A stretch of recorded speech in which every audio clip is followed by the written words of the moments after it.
Commissioner Barbos, Here. Commissioner Kelso Barnett, Here. Commissioner Larry Barnett, Here. Commissioner O'Neill, Here. Commissioner McDonald, Present. and Chair Felder. Here. And we will do the Pledge of Allegiance. If we can put the flag up, please. Sure. And what about Ron? Ron's Oh, here. and excuse me, Vice Chair Willander. Oh, did we miss you? Yes. Apparently not. Okay.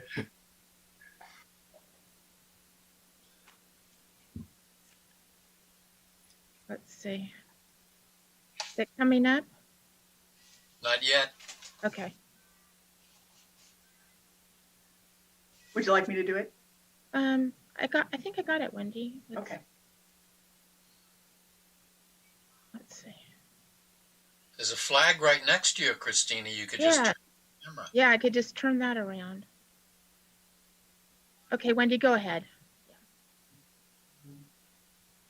There you go. Thanks. There we go. All together, I pledge allegiance Allegiance to the flag of the United to the United States States of of America, America and to the and to the republic republic for which it for which it stands, stands, one nation, nation, under God, under God, indivisible, with liberty and justice for for all. all. And I've had a request that we have a dedication for tonight's meeting. If I could turn it over to Sheila, please. Thank you. I'd like to dedicate tonight's meeting to Dick Peters, Richard Peters. Many of us knew him. He passed away on January 17th. Dick moved to Sonoma in like 1990, and he was just not only an amazing person, but a super committed member of our North of Mission neighborhood and participated in many planning commission discussions over the years. So I'd like to just take tonight's meeting and dedicate this to Dick Peters, our friend. Thank you. Thank you, Sheila. Couple of housekeeping items. There will be no new items heard by the Planning Commission after 10 p.m. unless the commission by majority vote specifically decides to continue reviewing items. And if it's not heard due to the length of the meeting, we'll attempt to schedule a special meeting for the following week or another meeting if possible. Any decision reached by the Planning Commission may be appealed to City Council. Appeals must be filed with the City Clerk within 15 calendar days following the Planning Commission's decision, unless the 15th day falls on a weekend, in which case the appeal period extends to the close of the next working day. I think, is the language on that changed now? Has that gone through? Not quite yet, not till Okay. next week. Okay. And then finally, we don't have any items on the consent calendar, so I won't deal with that one. We are into public comment, and people are able to participate in this meeting either by getting on the link for the Zoom or using a regular phone. Public comment will be accepted by email or by people raising their hand at the time that the appropriate comment comes up. And with that, I will ask for comments from the public on items not appearing on tonight's agenda. There is no written public comment on items not on tonight's agenda, and no one has raised their hand as an attendee to speak. Okay, then I will close the public comment item. We will now move on. Is there any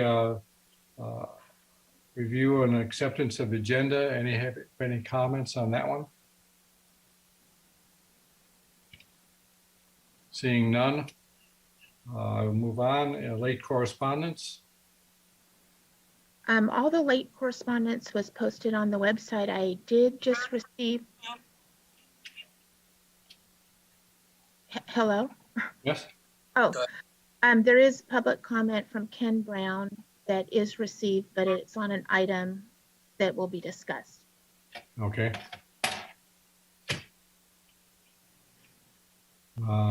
All right, there's no other changes to the agenda. So Consent calendar, there is nothing on the consent calendar this time. We don't have any minutes to review at this point. So we'll move on to item 8, which is items for discussion.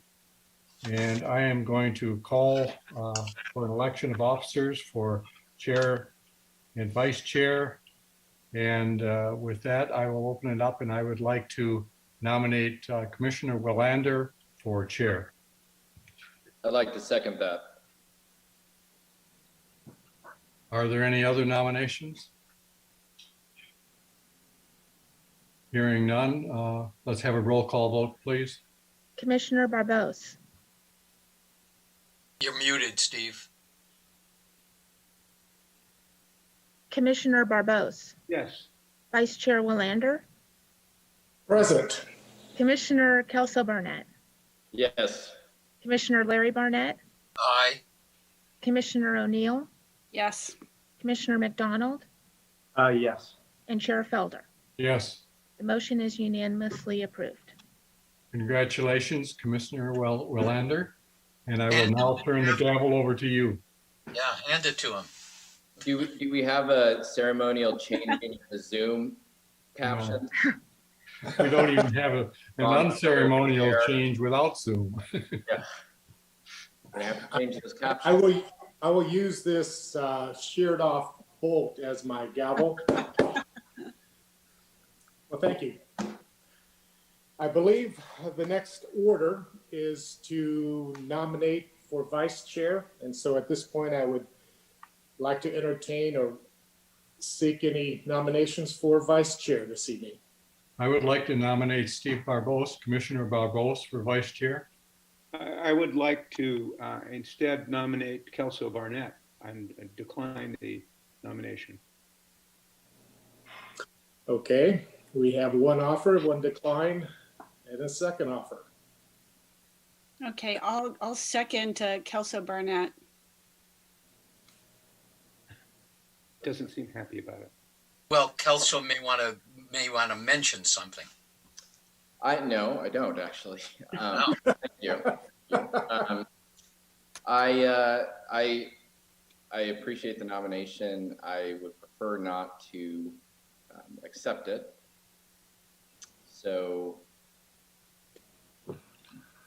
but I mean, anyone else want to put a nomination out there, or?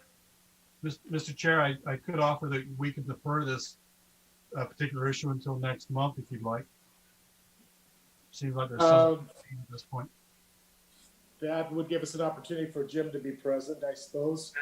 I'm open if it's acceptable to the planning director that we leave the vacancy till next month, so be it, unless someone wishes to put forth another nomination.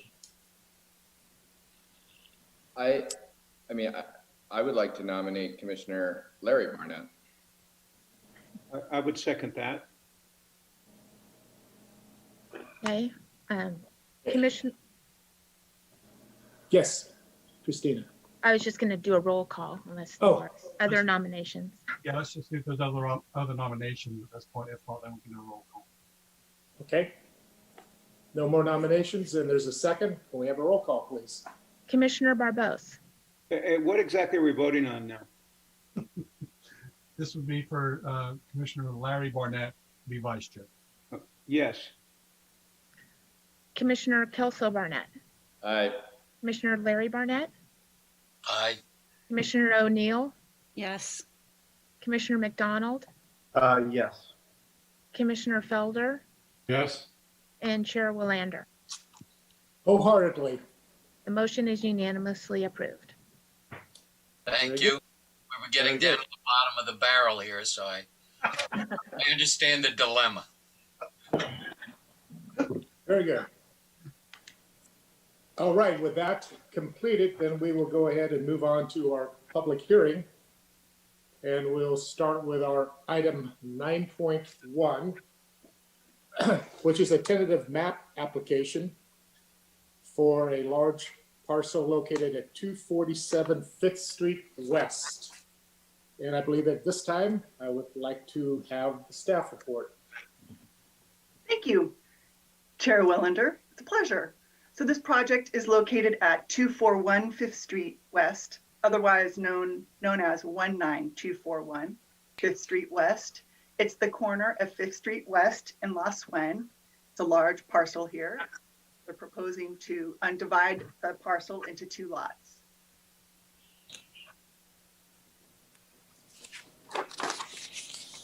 Parcel 1 would front Fifth Street West, and it would be 9,394 square feet in area.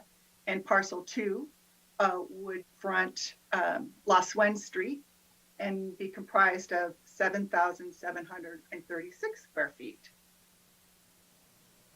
With regard to development code consistency, the property is zoned low density residential, and the parcels would have the potential to be developed in the future in accordance with the applicable low density residential zoning.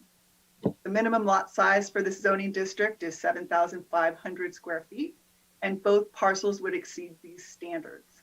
Parcel 1 is proposed at 9,394 square feet, and parcel 2 is proposed to have an area of 7,736 square feet. So the project meets the minimum size for this zoning district.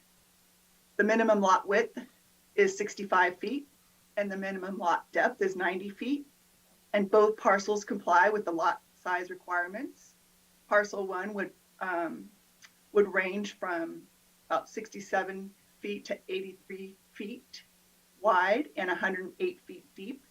And parcel 2 would front La Suenne Street and would measure 72 feet wide and 108 feet deep. The proposed tentative parcel map would not create any issues of inconsistency with floor area ratio.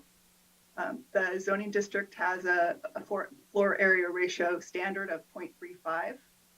The FAR would be determined at a later date, and compliance would be ensured through the building permit process. So based on the proposed lot area, parcel 1 could have buildings on it up to 3,282 square feet of floor area, and lot 2 could have a floor area of 2,707 square feet. There are 17 trees on the property, and 7 trees are recommended for removal due to potential development impacts, poor health, or hazardous structures.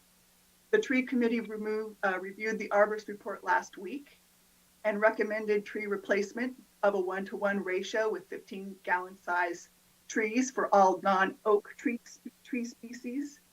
And oak trees shall be replaced at a 1-to-1 ratio with a 15-gallon size for each 6 inches of tree diameter removed. Larger trees are provided, 2 each 15-gallon trees may be replaced with 1 each 24-inch box size, and 3 each 15-gallon trees may be replaced with 1 each 36-inch box size tree. There are certain findings that this commission must make in order to approve the project, and I would note that this project is subject to the Quimby Fees Act, and for a 2-lot subdivision, the Quimby fees that the applicant will pay are $43,882.84. And this is a change to the last updated revised conditions of approval that went out yesterday. I incorrectly called out the price at $48,882.84.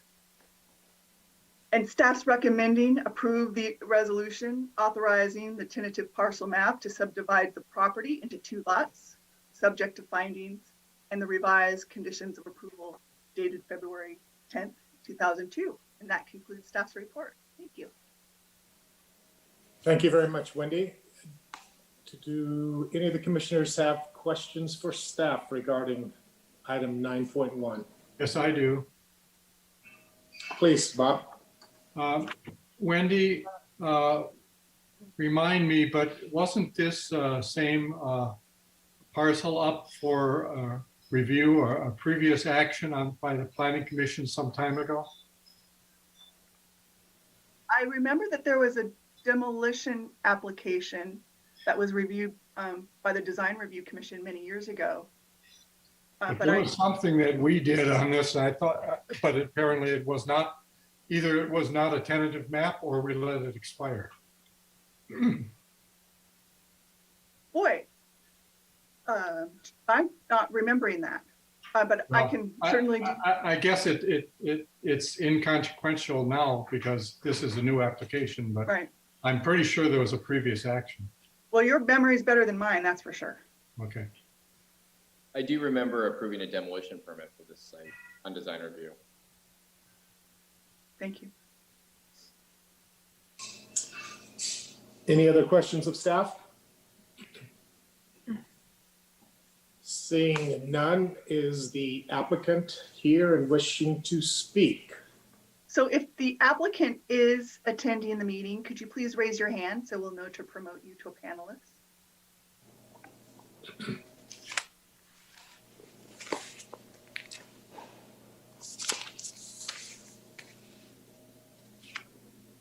Well, I'm not seeing the applicant here. I haven't received any messages. Oh, wait, here we go. There we go. I'm promoting Mike Booty. Okay, Okay, great. very good. Mike, you're muted.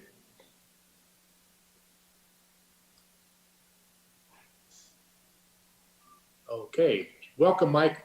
All right, well, I'm not the applicant. I prepared the tentative map and I'm here if there are any questions that, you have. Okay, very good.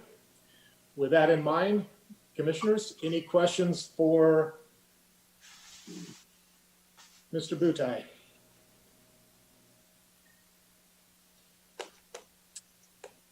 Okay, I'm seeing none. Mike, thank you for making yourself available. All right.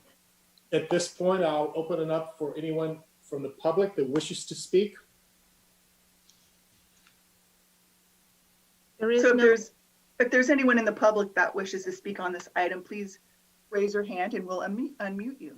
And I'm sorry for interrupting you, Christina. that's okay. I was just gonna say, I don't see anyone raising their hand. There's no written public comment. I believe there was one written comment that's on the website.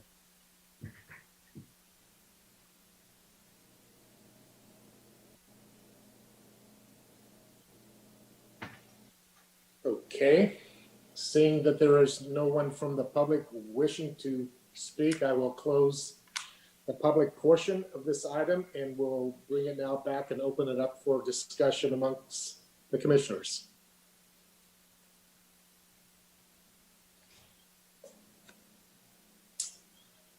And I'm not seeing anybody. Please don't be shy. I think that this is an acceptable application. It looks like it's in conformance with the neighborhood in the zoning district. And I don't have any problems with it and I would support it. Thank you, Mr. Felder. Yes. I have a comment.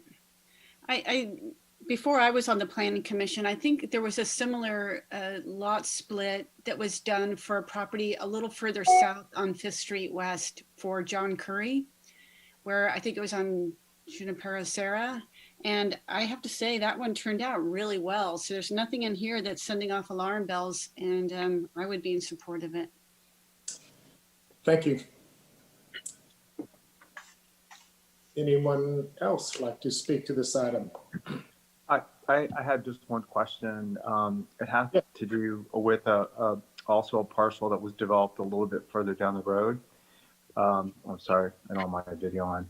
I just wanted to understand if there was any concerns from the city engineer about access driveways along 5th Street West. If you had received any comments from the civil engineer for the city? No, and this project was forwarded to her for her review and she didn't express any concerns. And I believe both driveways are going to be accessed off of the swing. Okay. That's correct. Thank you. All right. Anyone else? I just, seeing that, I have a couple of brief comments. I was pleased to see that at least the tentative layout for the side did show that the two driveways were going to be coming off the side street, which I think makes the development more positive. I do have a couple of comments regarding the existing trees.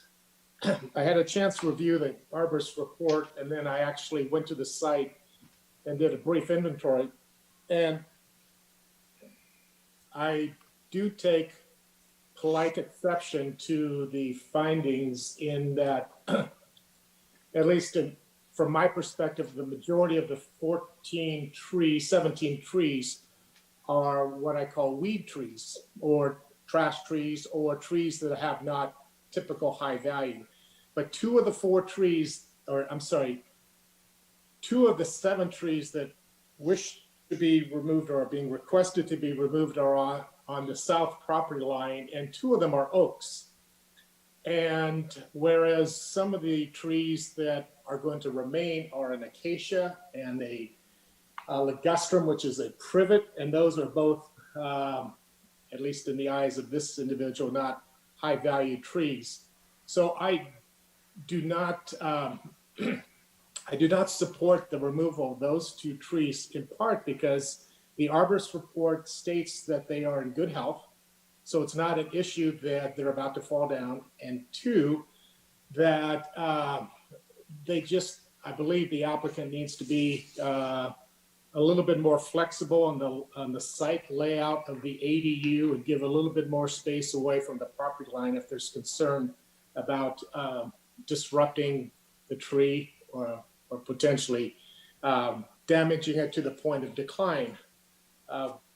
If they weren't oak trees, I would not be quite as vocal.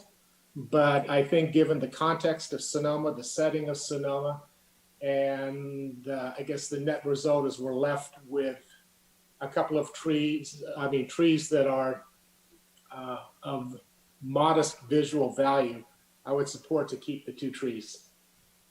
Mr. Chair, if I can add for a moment, you have closed the public hearing. Sure. You could give the engineer the opportunity to respond. I don't know if Wendy's looking at the site plans right now as we speak, but one option would be for your commission to go through, and in theory, you could be a dissenting vote, which would then allow the project to move forward as it's proposed, unless, and I'm just using, Sure. Or your commission could condition the project to retain tree A or tree B or C or whatever. It would be a good opportunity to have the applicant respond. Maybe there's some basis for the placement of that requires their removal. So a couple of options for the commission to consider. Can I ask a question about those trees? Sure, please. Do you know roughly what the diameter is of those 2 oak trees? According to the report, one is about 12.5 inches, and the other one's about 8 to 9 inches. So they're not huge. They're supposedly about 30 foot tall and 35 foot tall. So they certainly don't fit heritage or significant, but they are oaks. Another consideration too, Mr. Chair, would be to allow for their removal and also the placement of oak trees in place of. So for example, let's say on a 12-inch, just kicks and giggles here, you could say, for example, come up with a number, let's say it's 15 gallon trees to be placed throughout the site. So you're regenerating, if that's, so that could be another option, or the payment of an in lieu fee, which we actually don't have yet, for the basis of the removal of a tree at a certain diameter. So some other options for you. Again, I'm open. I'd love some more input from my fellow commissioners if they have a perspective. Could we put something on the screen that shows the location of those trees and how they would, where they Yes. fall in relation to the lot line? the Sure. proposed Lot line? Give me a moment. And we will be speaking of trees number 7 and number 8, as shown on, I believe, the graphic.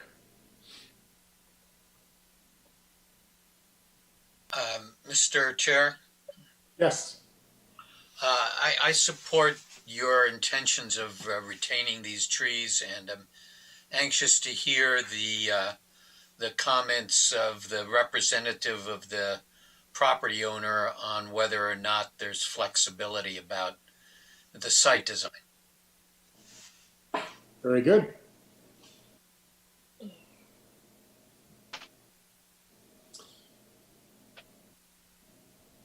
And Christina, if Mr. Butai is still available, that would be good if we could bring him back if he has any comment. Okay.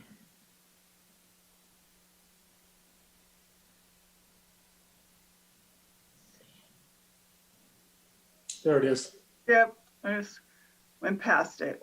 Yeah, are you watching the meeting? Are you logged in? Do you want to comment about the trees? There,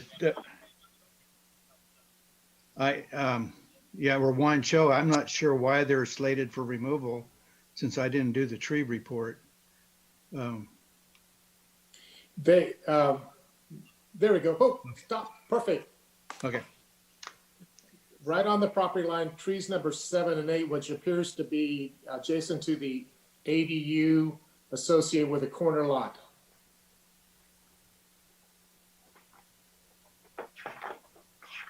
Seven, 8, and 9, yes. 7 and 8, yeah. 9 is an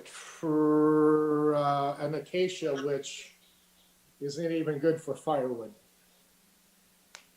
It's also excellent for hay fever. Indeed. So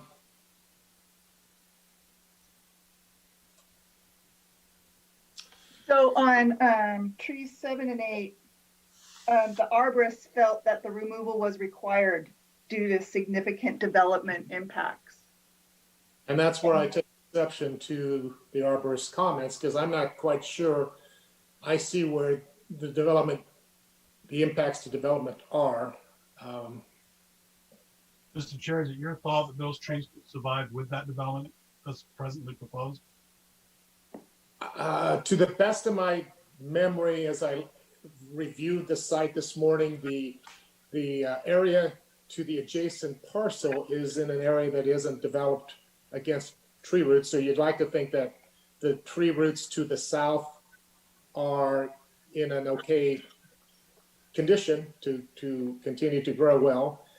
So again, if they were to move that ADU a few feet and take some precautionary measures, I think it stands a good chance that they would survive.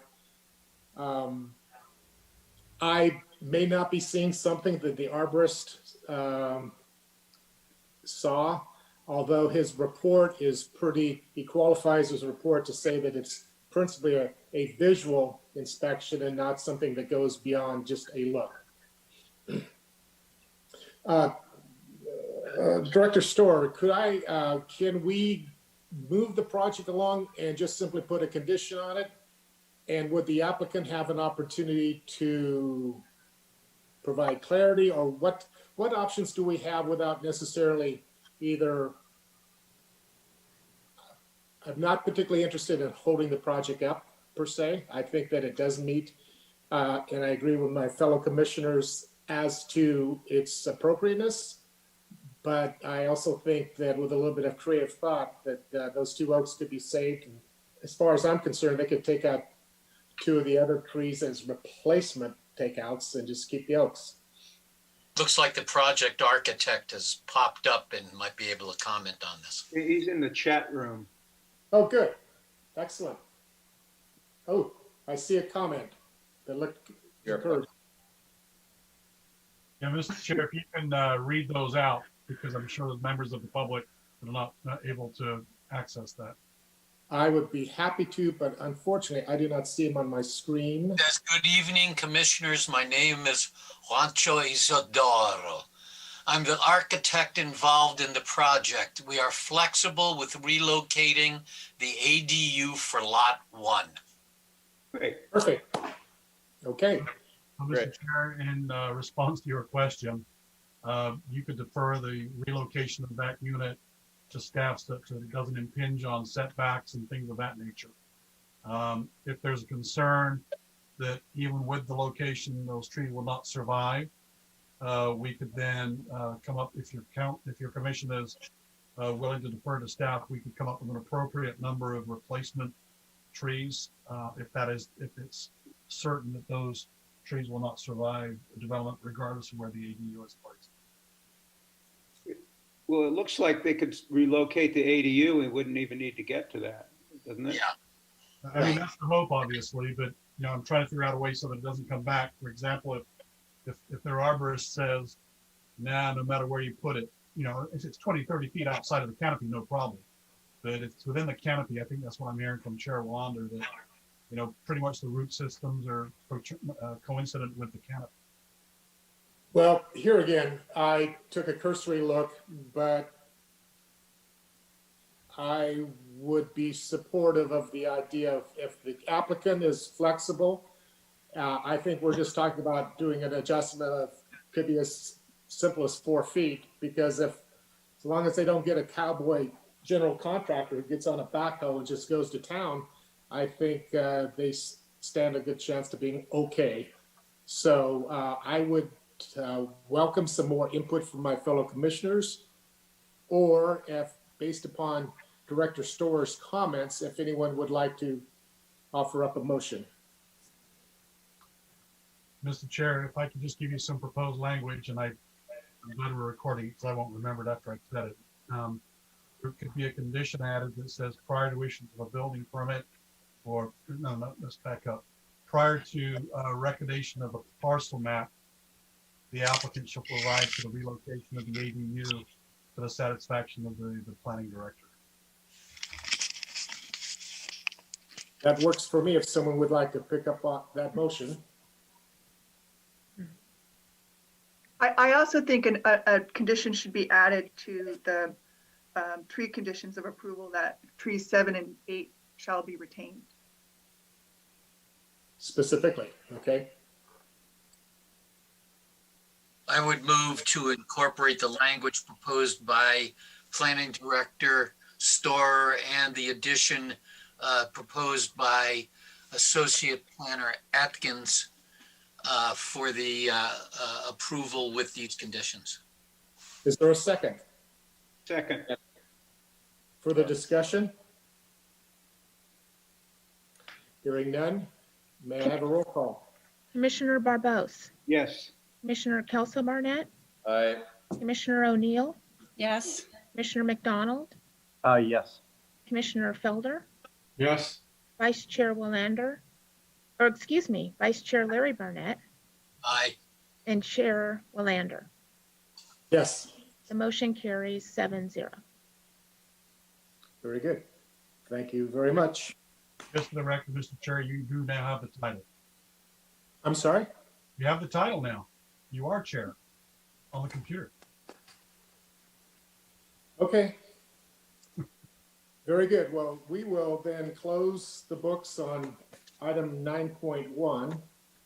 And as we are probably all aware, we are now segueing into items, actually it's 9.2, but I believe that is to be continued. And we'll need to take an action of your commission to continue to a date off calendar, Mr. Chair. Need a motion in a second. Sure. And with that request, do I hear one? I'll move to continue the item to a date uncertain. Is there a second? I'll second that. Very good. Discussion? Okay, roll call, please. Commissioner Barbos, I'll abstain due to proximity to the site in question. okay, Commissioner Kelso Barnett, Aye. Commissioner O'Neill, Yes. Commissioner McDonald, Yes. Commissioner Felder, Yes, Vice Chair Larry Barnett, Aye. and Chair Willander. Yes. The motion carries 6-0 with one abstention. Very good. Thank you. And now we'll move on to item number 9.3. And as we again have noted, this is a study session for the possible annexation. And pre-zoning for a parcel located at 20455 5th Street East. And my goal this evening, again, is to make this a very informative exchange of information from the applicant to the commission, from interested members of the public to the commission. And we are not obligated to make any decisions this evening. So with that, I would like to ask for the staff report.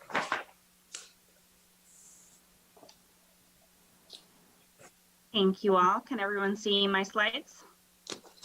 Yep. All right.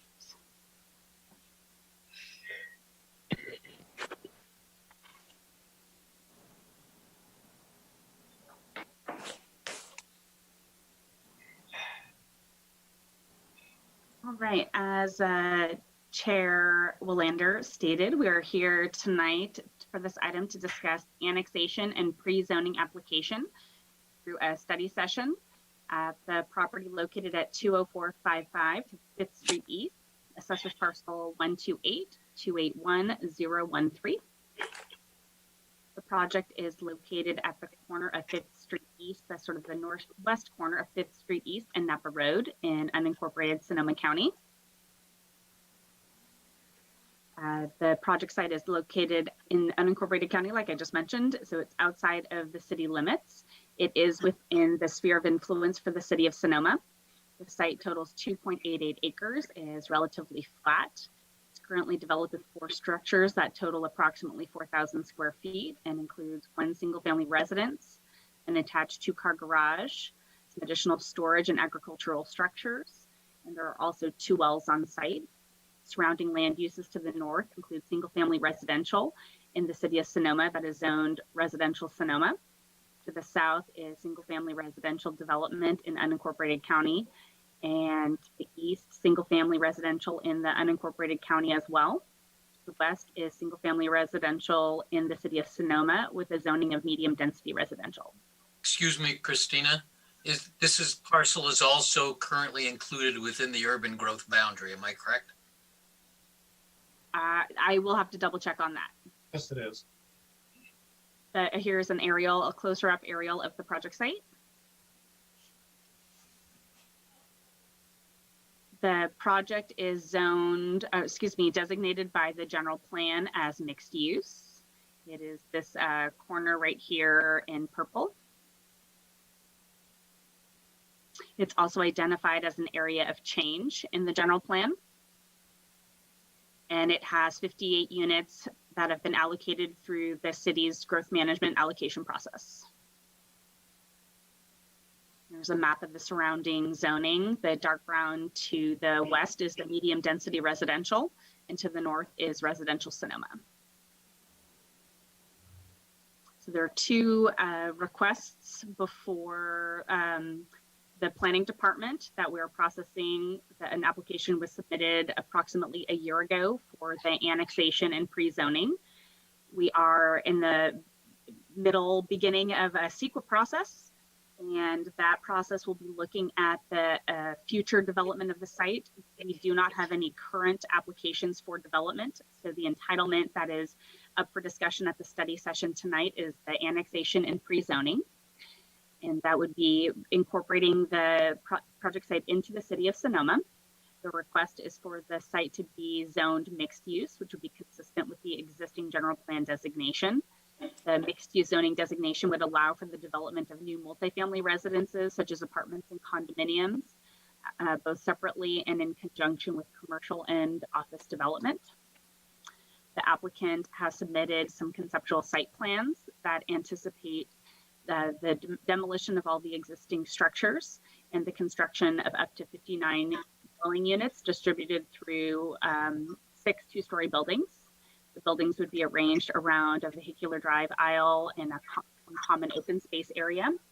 And the site plan also identifies 112 parking spaces, including some within garages and on site.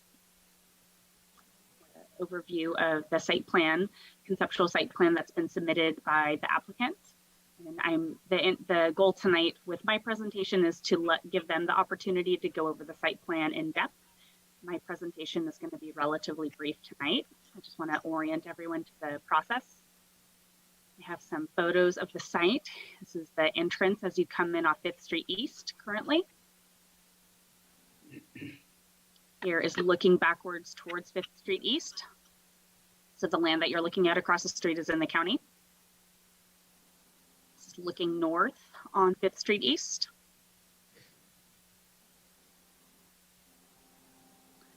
And here are some pictures of the existing residence, the chicken coop, the well house, and some of the open land that would be developed. So our development code outlines study sessions before the Planning Commission in section 1952-040. And the Planning Commission study session reads, prospective applicants and agents considering development applications that are large, complex, or potentially controversial are encouraged to request a study session with the Planning Commission prior to or immediately following the submittal of a formal application. Such sessions are structured so as to provide an opportunity for free dialogue between an applicant and the Planning Commission in order to explore issues and alternatives related to site design, building massing and architecture, environmental mitigation, and other planning issues at an early stage of project review.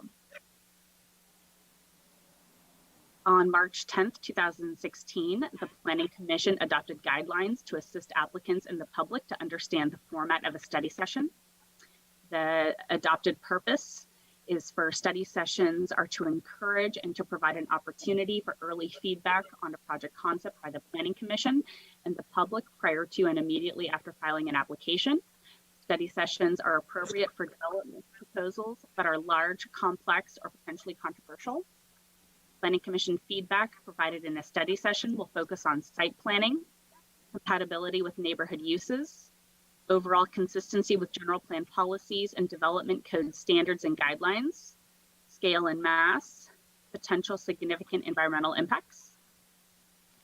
And it goes on to talk about what kinds of projects qualify for a study session, and also provides for what kinds of information are required and not required. What is particularly important for tonight, I believe, is at the beginning of the slide, the prospective applicant is expected to provide an overview of the project concept and answer questions from the Planning Commission, which will happen shortly after my presentation.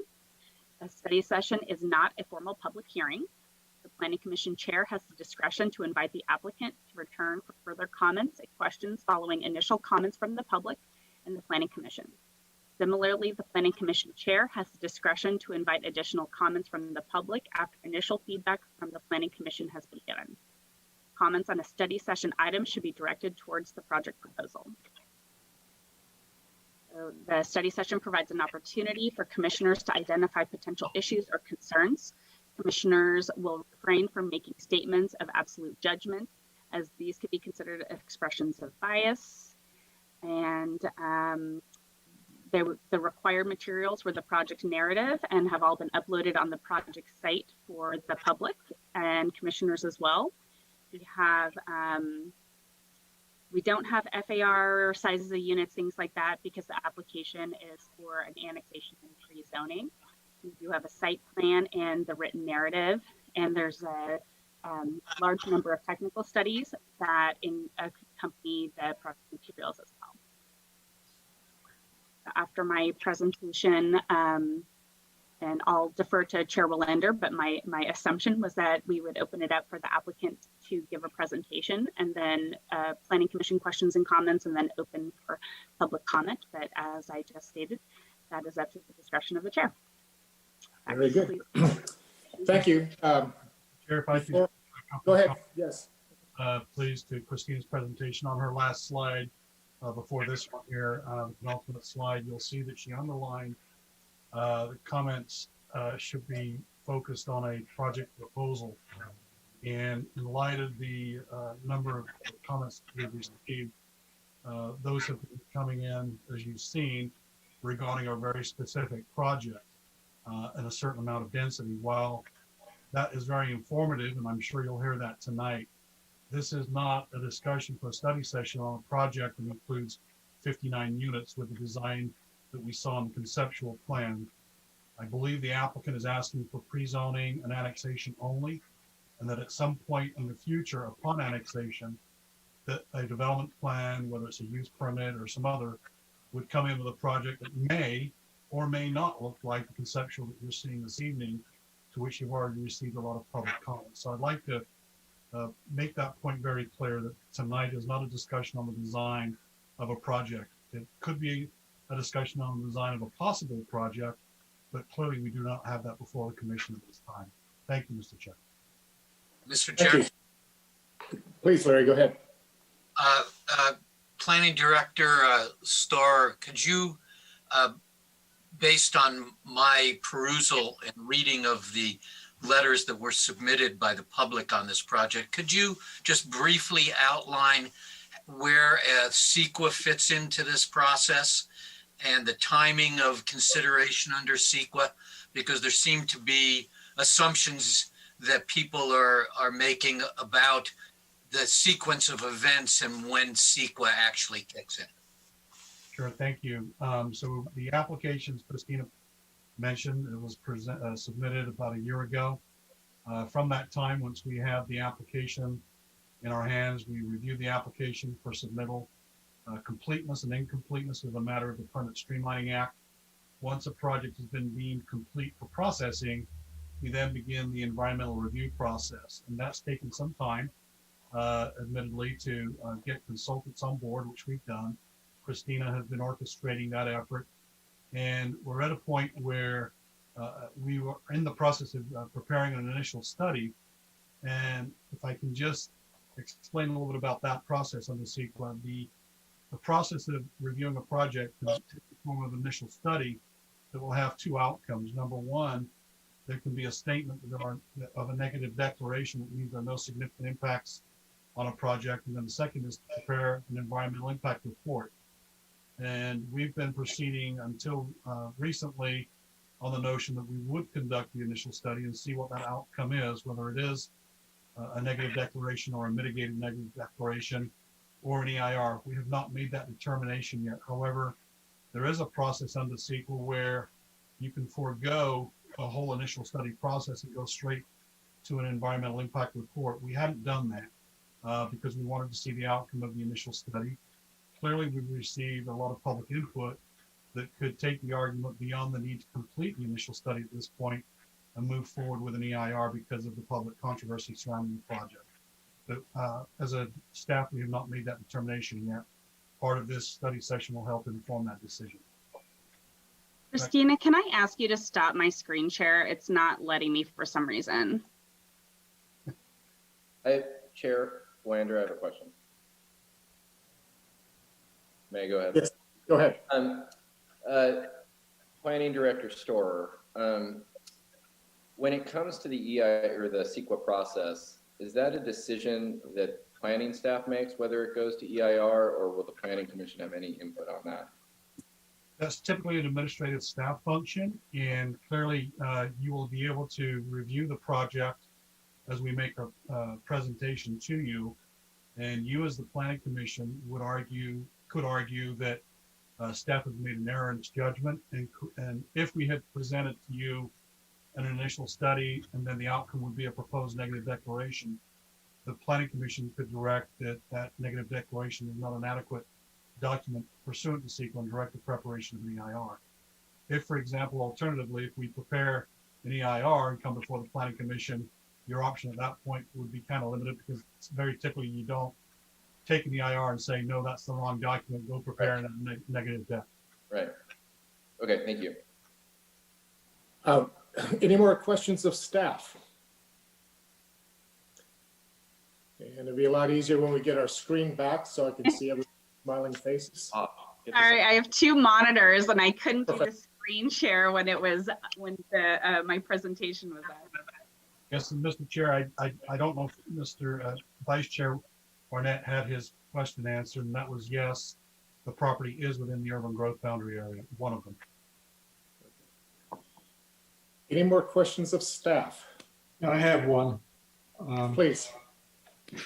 if we decide that it would be appropriate to make a modification to the zoning in the general plan, when would that enter the process? Christina, you want to take that one? I'll let you take that one. Well, it's very easy, Mr. Chair. What that would, and I mean, Chair, speaking to the new chair. Not anyway. When we come before your planning commission, you will be making a recommendation to the city council on the pre-zoning and the annexation.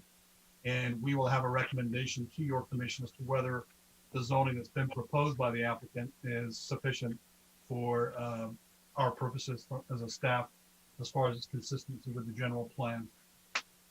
So when you get the public hearing, when you get the application before you, that is when you could say, we think it should be a different zoning perhaps. And also a general plan designation. Well, since it is not zoned currently within the city, and it's called out in the general plan to be mixed use for a specific purpose, would it not be appropriate to have that discussion early on rather than having a formal submittal in case the planning commission feels strongly that the current general plan designation is not what we want? Good question. Those designations, the pre-zoning and the general plan that are out there now on this county property are not binding upon the city. So you may have the ability, to direct a different zoning and general plan designation to the city council. It's just that we have to react to the application before us. And so tonight you can provide that general comment to the applicant if you have those kind of concerns. But we would take no formal action to the city council at this point?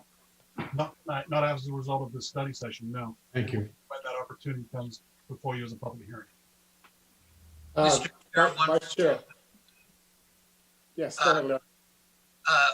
I noticed in Christina's presentation that this parcel, the parcel owner, has been subject to the unit allocation process and currently has received essentially the unit allocation that that their preliminary proposal would entail. My question, and I think this is something for Mr. Storer, is what are the legal implications of the city having granted an allocation to a project based on a pro forma assumption on the part of the property owner as to the number of units they were seeking to develop? A couple of points there. Number one is the growth management ordinance is not binding in the sense it's more of a, before you come into our city at some point, you shall have these allocations before you can apply. And that's why they meted them out 20 per year over a certain period of time. I believe it's taking 2.5 sequences to get these entitlements. We also have those allocations on the Zapponi Serafine property, and I believe some others. Maybe I misspoke on that, but certainly the Merlot properties as well. So nothing binding on the city at this point. I will point out, though, however, that I've been in contact with LAFCO because our municipal services review is woefully old, very old. In fact, 2006 is when it was last updated. And I've begun conversations with the executive officer there to commence a municipal services review, which relates directly to the basis of why the GMO was created in the first place, as in the provision of sewer and water services. We do not have an accurate picture of what that is. And so updating an MSR, I believe, is a valuable tool for our city before we take any action on any annexations and pre-zonings. Thank you. Also, please. Yeah, just one follow-up question. If that is the view of the planning commission or the city council, that the zoning in the general plan for this site in the sphere of influence was inappropriate, would that require a general plan amendment? Or since it's not in the city yet, would it be different terminology, or would it be a different procedure? So the applicant has proposed a certain land use designation and a zoning. The city council can, your commission, and then ultimately the council can either accept that or recommend denial. And they don't, you or the council are not obligated to correct the application to do what they want. You could simply reject the application based on you want to keep the density and the zoning as it is, or you may even want to change it at some point. I don't know if that would be a concurrent process because maybe the applicant is not interested in developing the property with a density that's not consistent with their 58 potential units. But we wouldn't have to amend the general plan? if- No. Okay, thank you. Any other questions of staff? I actually have 3 questions. To Director Storm, it's if we do not have a specific project before us, then on what basis are you beginning to evaluate CEQA? It seems like we're pushing the cart before the horse, and if we're going to go through the CEQA process, we would want to be project specific. So please educate me. Surely the applicant has chosen not to submit a development plan that we can review under CEQA. So we have to take a very generic, what is the maximum potential of that? However, at this point in my discussions with the applicant, I've been very clear that I would not be willing to recommend approval of a pre-annexation and annexation without those documents to accompany. That's clearly not the direction that the applicant wants to go in at this point, and they're certainly able to do that. So when it comes to an undefined project, that makes the CEQA part just a little bit more complex. Okay, thank you. Question number 2. If this parcel is not annexed into the city, what is the maximum housing density that the county could allow or would allow? I think Christina's on that one. She had that information. Now, I will have to look that up and get back to you. Okay. The next question is, again, probably to Director Storer. Is there any entity who can force the city of Sonoma to annex this parcel, whether it's a state or anybody else? Can they force us to annex? No. Again, I do want to point out, though, that this is a site that has been clearly identified as one for growth. Sure. I think the question here is clearly what is an appropriate amount of growth within this particular portion of the UGB. And clearly we have other areas throughout the city. And I apologize, maybe we should have had a diagram that shows where those locations are to help orient you to where those growth areas are. But certainly you can see in our housing element, we have those housing opportunity areas. And this is one of those areas where future growth was envisioned, not necessarily as a housing opportunity site, because it's in the county. That doesn't count towards our arena numbers. But there will be some opportunity to develop this property in the future. Okay, very good. And my last question, because this is a significant parcel and it's an important parcel, I know that there has been some activity in Sacramento that is changing processes. And could you refresh my memory as to SB 330? What allows an applicant to circumvent the local review process? What kind of project is allowed to do that? So remember now that this property is not in the city limits, so we Understood. To that very specific issue on SB 330 not being applicable today. But if the property were annexed into the city without any kind of conceptual plan or definite plan or whatever, assuming that that land is in the city limits, then an SB 330 right to be asserted for that property. But currently at present, it's not in the city. SB 330 is not applicable. It will become applicable upon annexation, however. And that will go for any project that falls within the city limits will become eligible for SB 330? That is correct.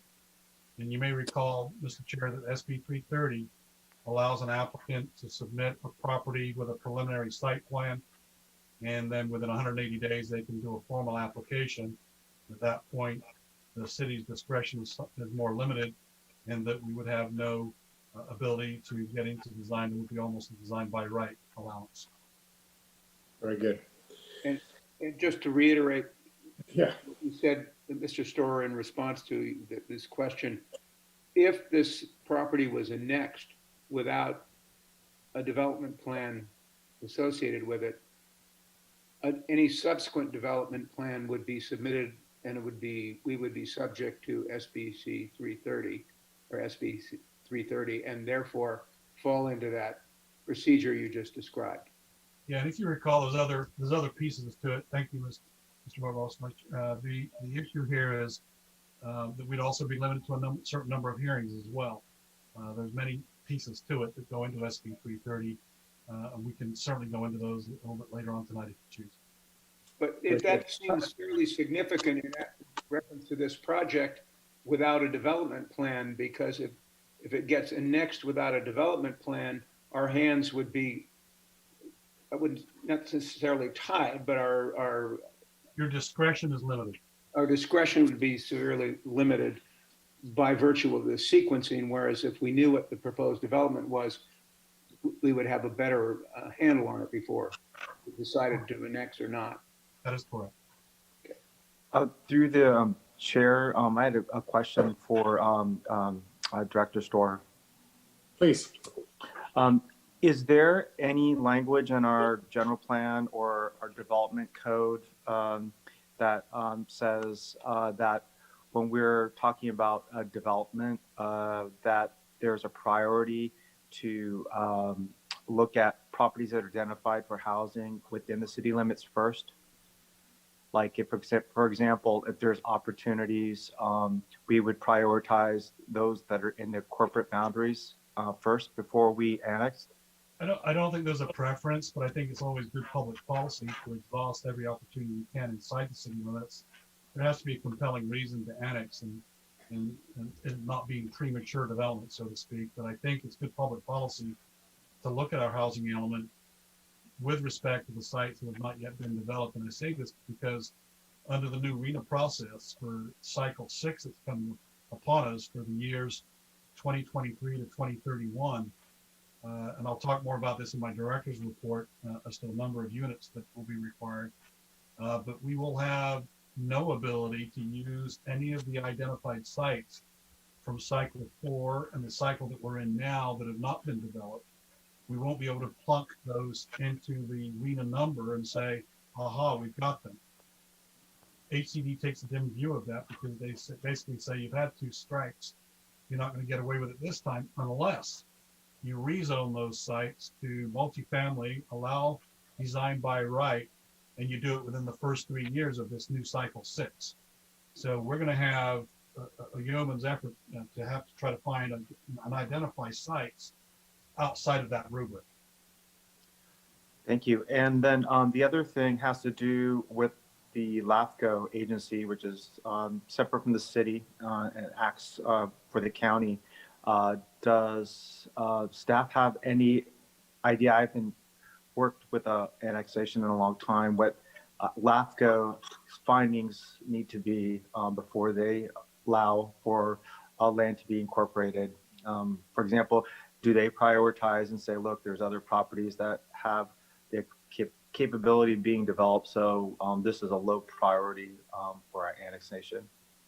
No, I don't believe they would use that. That's not, so the general body of law that relates to LAFCO is called the Cortese-Knox-Hertzberg law or provisions that were codified in 2000.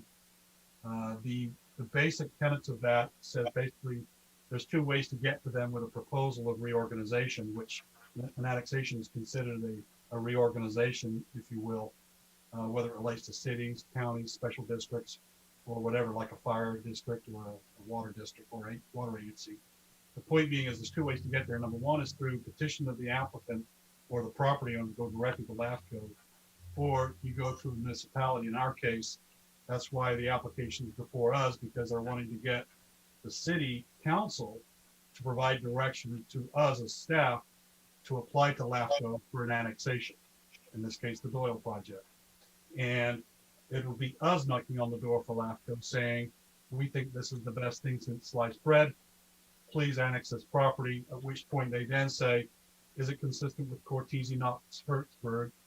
Does it round off boundaries? Does it make sense from a annexation standpoint in that it's logical, it's orderly, it's got services, municipal services going to it? hence my comment earlier about an outdated MSR. LAFCOs are required to prepare MSR every 5 years, and that's clearly not been the case. In the case of our LAFCO, it's when an application comes before them that they consider that to be the appropriate time to commence an MSR, in which case the executive officer will be approaching LAFCO to inform them that he'll be doing that based on my last conversation with him about a month ago. So Thank you. clearly, sorry about that. It's long-winded, but it's germane. No, it's important to understand the process that the ball's tossed to them. It's not tossed to us. Yeah, and one last piece, if I may, added to that, Bob, you'll find interesting is that the CEQA piece of LAFCO, because it's a project for them too, under CEQA, they will then basically say, because the city of Sonoma has conducted a CEQA review, we will rely on that document. So it's not as if there will be a separate EIR for that process either. Okay. Thanks. All right. Any other questions of staff? I see none, and I believe our applicant has been patient, so I'd like to give them an opportunity to come forward. Christina, could you please promote DeNova Homes? Yes. Let's see. Let's see.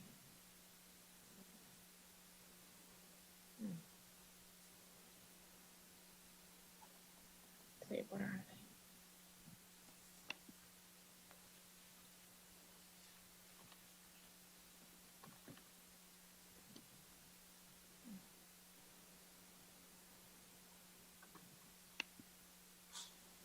No. Oh, there they are. Okay. There we go. Okay, DeNova Homes is here. Great. Welcome to DeNova Homes.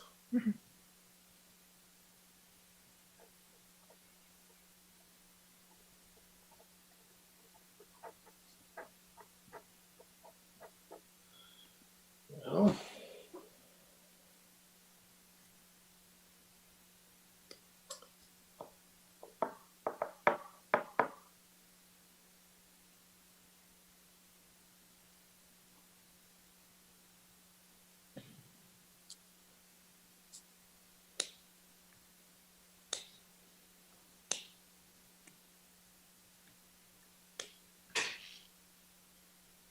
this gives me the opportunity for a public service announcement. I can't wait to get back to real meetings.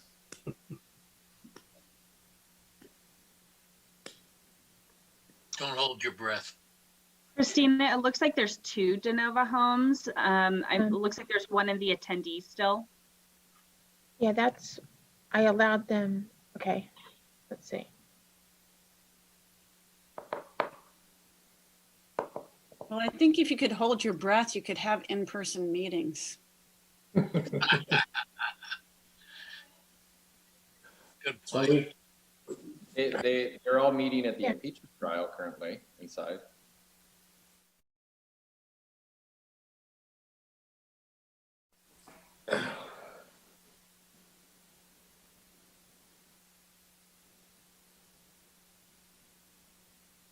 Carrie, are you there? And we're back. good. Excellent. Thank you, Christina. Appreciate it.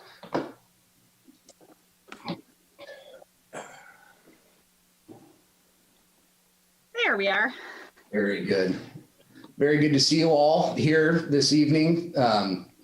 Very good to see you all again. Sincerely, Trent Sanson with DeNova Homes. It's been a little bit of time, but pleased to be before you here in our virtual setting. My colleague, Carrie Watt, is on our team over here at DeNova Homes with us now as well. And just wanted to, before we get started with back and forth discussion on our presentation, just want to say we very much appreciate in advance Planning Commission's comments and feedback, the public comments and feedback. We're going to be vigorously taking notes, receiving all feedback, just putting before you what the vision has been as of late to try to accomplish some of the goals that we've understood has been set forth for the property in the general plan and from previous projects that we've entitled and are now building in town right now as well. kind of trying to take a culmination of everything that we've heard from everyone to date. So with that, I will share screen and go to our presentation.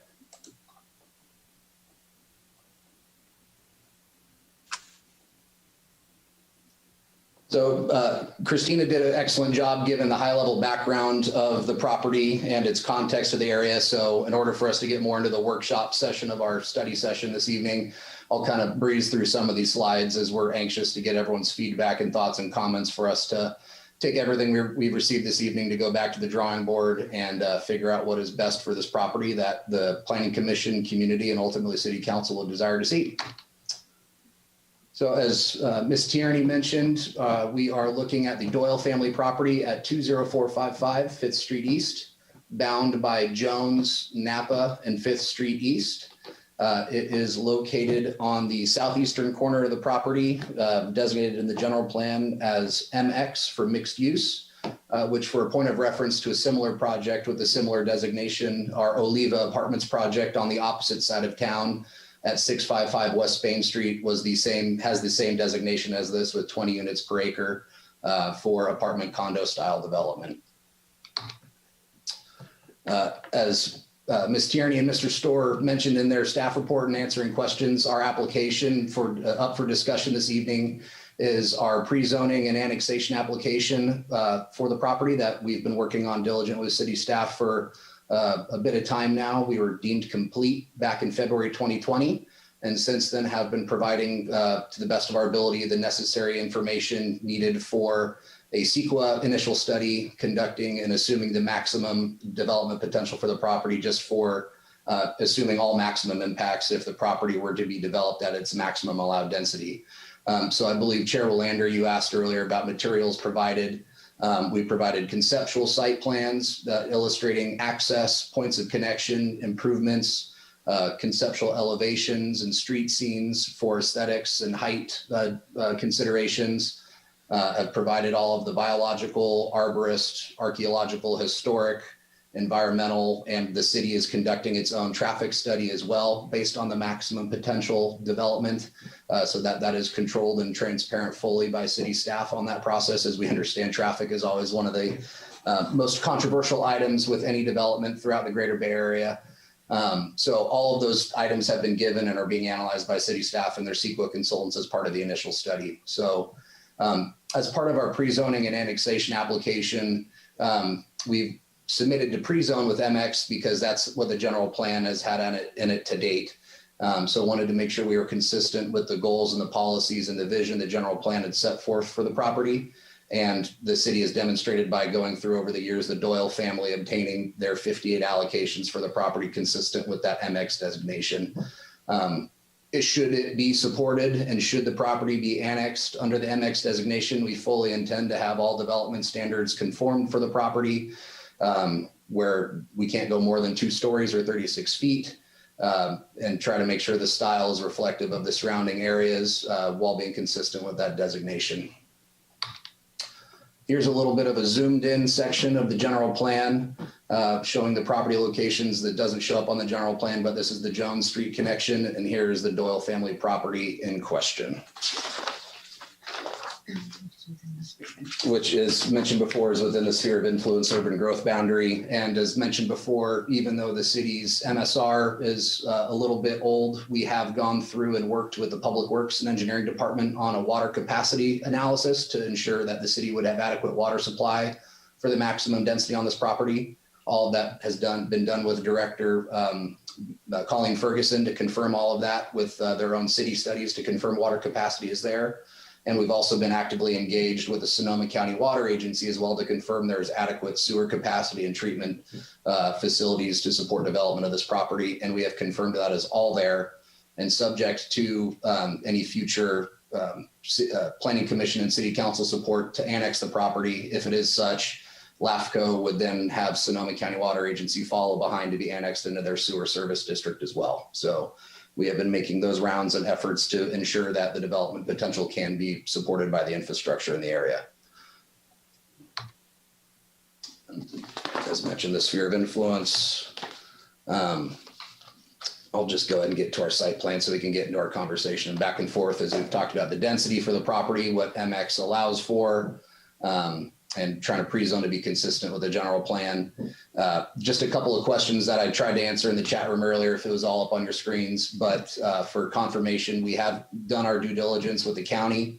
If it were denied to be annexed in the city, the designation for the property if developed in the county is rural residential, which allows a maximum of 1 unit per 3 acres. So it'd basically stay in its current form it is today, with the county not having any more extensive development potential.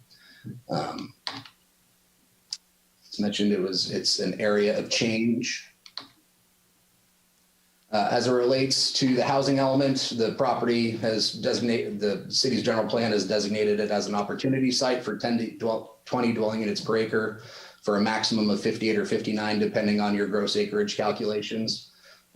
With having those 58 growth allocations already assigned, and in addition to that maximum density potential, if it were to be supported, annexed, and ultimately approved for development with the city's inclusionary housing requirements, 20% of those units would be for affordable, deed restricted, lower income units, where 6 of them would be at the 80% low income AMI level, and the other 6 would be at the 120% moderate income AMI level. So with the production of what we vision to be attainability by design through density, there would also be the additional deed restricted affordable housing units through development of this property, such as is consistent with all parts of Sonoma.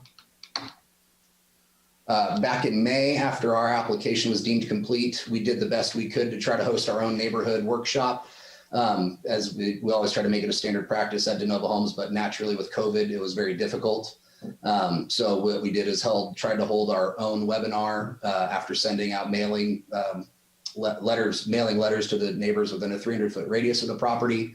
At that time, we had 6 respond and join us on the webinar, and continued some active dialogue and engaging with questions from them there since that time.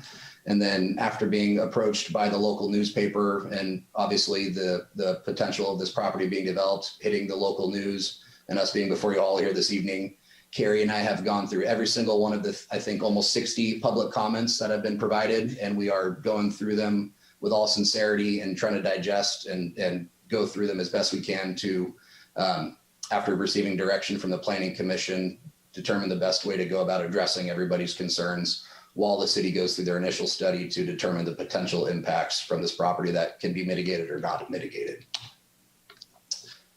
As mentioned before, we have not submitted a formal development application yet, just due to, hopefully you can see from our perspective, it just being a moving target where we have some parts of the community that want more density for more attainability by design, which generates more affordable housing. And we have other members of the community that want less density, less housing, just because there's always concerns with too much traffic and whatnot. We fully understand both sides of the argument. So we did not submit that yet because we just didn't want to get caught in a polling and tugging match back and forth, which is the main proponent for our reason to be before you all here for our workshop, to take everyone can get all their public comments, thoughts, sentiments put out there. We can work on it together with the Planning Commission, receive some thoughtful comments and direction or vision that the Planning Commission could potentially support for us to go back to the drawing board and see what might be done. One thing I've wanted to just add in addition to it, some other statements for the project, is we noticed there was a lot of comments and concerns about the functionality of Jones Street in its current condition today. Currently, right now, the property goes out into Jones Street, and there's a small easement that is dedicated to the city for some right-of-way access. But should this property be annexed and developed, Jones Street would be developed to its full right-of-way potential along the property frontage, widening it, making it much more accessible, less congested, and making it feel more like a full street rather than just a partial half or 3/4 street, similar to over on Mockingbird Lane where Hayes Street was partially finished and over off of MacArthur. So where we finished those roadway sections so that there's much more easy traffic flow. We have also envisioned a full pedestrian connection sidewalk program around the frontage of the property, where everything would wrap from Jones around Napa to 5th Street East to the edge of the property, where everything else over here would still be in the county's jurisdiction per our understanding. And just cannot emphasize enough, this is what Carrie and I thought before you, is a thoughtful mixed use designation design at 20 units to the acre for a land plan. It is not set in stone. It's not like we're saying this is it or nothing. This is just what we thought met the character and the intent of MX from a density unit type, where we have 1 to 3 bedroom units for a variety of households and income types and needs for different families in Sonoma. Open space, common green areas, parking, where each unit would have its own garage to keep everything out of, a sea of asphalt or parking. Guest parking spread throughout, and then trying to be conscious of our neighbor to the north, where we did not put any buildings along the edge of the property line, where the vision is also where each building would be no more than 2 stories, similar to Oliva, with that maximum height of 36 feet to be consistent with everything, should it be annexed under that designation. I kind of talked about that, should have gone one more slide, but we got it all there. This is just a conceptual elevation for the street scene along Napa Road for the design concepts we've worked on with our architects, the same group that has worked with us on Oliva and Mockingbird. We wanted to keep the same design team intact based on all previous comments we've heard on both of those projects, to try to meet the intent of the surrounding area from elevations and design schemes. Again, not married to any of it, would rather focus on the land use and site, and maybe not so much site planning, but just more land use and density of the property this evening for us to then come back at a later date with something else. But this is just our first initial vision, and then just some other imagery to consider as the potential farmhouse vision that we use to inspire this conceptual street scene here. So with that, we sincerely thank you all for your time. We know that this has been and is going to be a controversial process. We wouldn't be before you all here this evening if we didn't believe in the potential of this property based on all of our previous interactions for the Oliva public hearings, the Mockingbird public hearings. One of the largest sentiments we continue to hear is Sonoma needs more attainable and affordable housing. And one way you achieve that, other than deed restrictions to just say this unit can't be sold or rented for X amount more based on income levels, is through attainability by design. And that comes with, creating multifamily style communities where you're not having more $1 million to $2 million homes being sold because they're lower density on single family home lots. You can achieve that by maximizing the development potential of a piece of property, by increasing its density, where we have tried to come forward with a vision here with our 2-story mixed use product to maximize the development potential. So just want to reiterate what staff and the commission has mentioned for the public. No votes or decisions are being made this evening. Staff is conducting its CEQA initial study right now, and we are here to sincerely and intently take notes on all the comments and feedback here, and hopefully be able to refine things for what everyone would like to see for the property. So with that, thank you very much. I will stop screen sharing and hand it back to staff and the commission. Thank you. Very good. Thank you, Trent. Chair, if I may ask a question? I'm sorry? May I ask a question of the applicant, please, based on Please go right ahead. the last comment? Hi, Trent. Good evening. Hi, Carrie. David here. Is it possible then, Trent, that you might be modifying your proposal based on responses from the Planning Commission, the public tonight? And the reason obviously I'm asking that is because of the CEQA process that we're currently under review. I'm just trying to figure out if there's going to be significant changes, little changes, or what's your thought towards that? I'm not trying to box you to a corner. I'm just trying to get a sense of what you might be thinking of. Certainly. No, and I don't feel that at all, David. I definitely, that's a very thoughtful question. To answer it, we would not be investing our sweat, sometimes tears, oftentimes blood, depending on paper cuts and whatnot, on a project that the Planning Commission would not support. So if the vision that we presented for the property that we have come up with based on what has been set forth in the general plan, from what we've heard from other groups where we need more attainability by design in Sonoma, and other aspects of community needs, as you mentioned, RENA is coming forward with, some new allotments down the road in its next cycle. If the maximum density potential the general plan has set forth is not supported, we fully intend to figure out what we can do to come up with what the Planning Commission could support, because obviously we're not going to be recommended for approval to the City Council without Planning Commission support. So with that, we are open to any questions, comments, and feedback on how things can be refined and updated. Not married to anything right now. We think what we came up with is a thoughtful concept, but it is not, we're not married to it. And then to add to your question or the answer to your question. That is also why we wanted to pursue CEQA under the maximum development potential possible.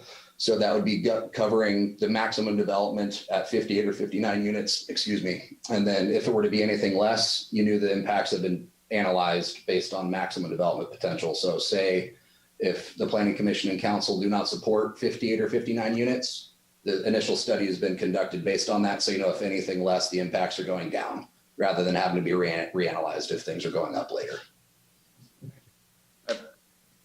Before we continue, I just want to raise a question to my fellow commissioners. Normally, we would hear the public's input after the applicants, and then at that point, give our input. However, as has been stated several times, we are not making any fixed comments this evening. So would you prefer, while it's still fresh in your mind, to make some comments after Trent's presentation? Or would you like me to open it up to the public? And be advised that we do have a fairly healthy gathering, I believe, of public citizens that would like to speak this evening. So I'm open to some input. Yes, Steve. I would suggest that we hear from the public because there may be things that they mentioned that we want to comment upon as well. So be it. Good comment. All right. Anyone else? I have a question. Yes. Sure. So, at the beginning of this agenda item, we discussed the sort of concept of study sessions, and we're not supposed to provide any sort of distinct judgments on a project. And I sort of just got the feeling from the applicant that he sort of wanted to know exactly like if we would accept this or not, which reminds me of sort of a distinct judgment. And so how should we handle that? I would like to defer to Director Storer, please, for comment. Well, certainly the applicant would like to get feedback. That's the whole point. I can't speak to why the development code tries to dance around this issue. Certainly Chair Felder, ex-Chair Felder might be able to tell us a little about that since he was here in 2016. I can tell you what happened. I'd be just guessing as to why it was provided. I think it was so that applicants don't spend an awful lot of money on a dead wish. But I think as a commission, you could provide sentiment about whether you would support a large density, small density, medium density without committing to it one way or the other. So just to follow up on that, in the past when we had study sessions, commissioners would get very detailed in terms of what they liked and what they didn't like about a project. And oftentimes a study session occurs before an application is submitted, a formal application is submitted to the city for the actual project. And a developer in the past took commissioner statements of judgment to say that they were biased on a project and had them removed from hearing the project in the future. And so I think we're all trying to be very careful, and I'm not saying that that would happen in this circumstance because that was a very unique developer. But how do we sort of thread that needle? Well, I think you refrain from saying it's the greatest project since sliced bread, or you think it requires an EIR, or you direct staff to look at traffic. Just say general comments, you know, about, and hopefully the applicant can sort of divine. Okay, all right. Right. Steve? Well, in other study sessions, I felt we gave some good feedback about just site layout, parking issues, traffic issues without really, nobody took hard and fast positions. And that's kind of what I envisioned happening here, because I have several thoughts about certain things that and concerns that aren't hard and fast conditions, but they're just things that appear to me when I look at the conceptual things that have been given us about that raise concerns of, well, what about this or what about that? And so I'd kind of like to be able to share those, that it's certainly not, again, in the context of I will only approve a project if it has this, but if I look at something and I say, what about this? Wouldn't this work? And I think we would be doing the developer a disservice if we weren't able to give them some feedback like that. I think, Mr. Chair, yeah, that'd be a great comment, Mr. Vice Chair. For example, a commissioner could say, hey, this is kind of an entryway to our city. It'd be important for me to concentrate on design of bringing that out. Or, hey, traffic's going to be really interesting at that intersection there. What are the issues, and can you talk more about that? And will the traffic report, David, include something about that entryway? You know, things of that nature. And Yeah. I'd like to recognize the emeritus chair, please. Mr. Felder, please speak. I guess the elephant in the room to me is whether we can consider what's being proposed or what's actually called out in the general plan for mixed use is appropriate for this site. And to me, that if we can talk to that without getting very specific about some other design that fits some other particular purpose, I think it would be useful to the applicant to get some understanding for whether we think mixed use is the appropriate zoning for that site. Because the way I read the general plan is that the only reason it was designated as potentially mixed use was to permit some kind of small commercial development to serve the neighborhood, not to create a high density apartment style complex at the edge of the city. So that's the kind of discussion that I think, if we can have it, might be appropriate. Thank you. Mr. Chair, you'll also be able to have that very same discussion when the item comes before you as a commission without necessarily showing your hand at this point. You're certainly able to not have that discussion. The applicant is certainly aware of the component of the commercial piece and has chosen not to include that as part of the project. Okay. Well, with those cautious words about moving forward, I think we will go ahead now and open it up to the public. And before I do, I just wanted to mention we all are aware of a recently formed neighborhood group. And I know that several of us have already had the opportunity to have some dialogue with them. And I'm speculating that they may wish to reach out to each of us at some point in the future. So I'm just bringing that to your attention. So with that, I'd like to go ahead and ask that you open it up for public comment. And one other thing, I am an advocate with the communication. So just as Christina had mentioned, it may be appropriate to let the public speak, and there may be some comments and some opportunities for the applicant to come back up, and then the public again. Unless we get into the wee hours or it becomes less beneficial, I will be supporting the idea of having as complete a dialogue as possible. So with that, please invite the public.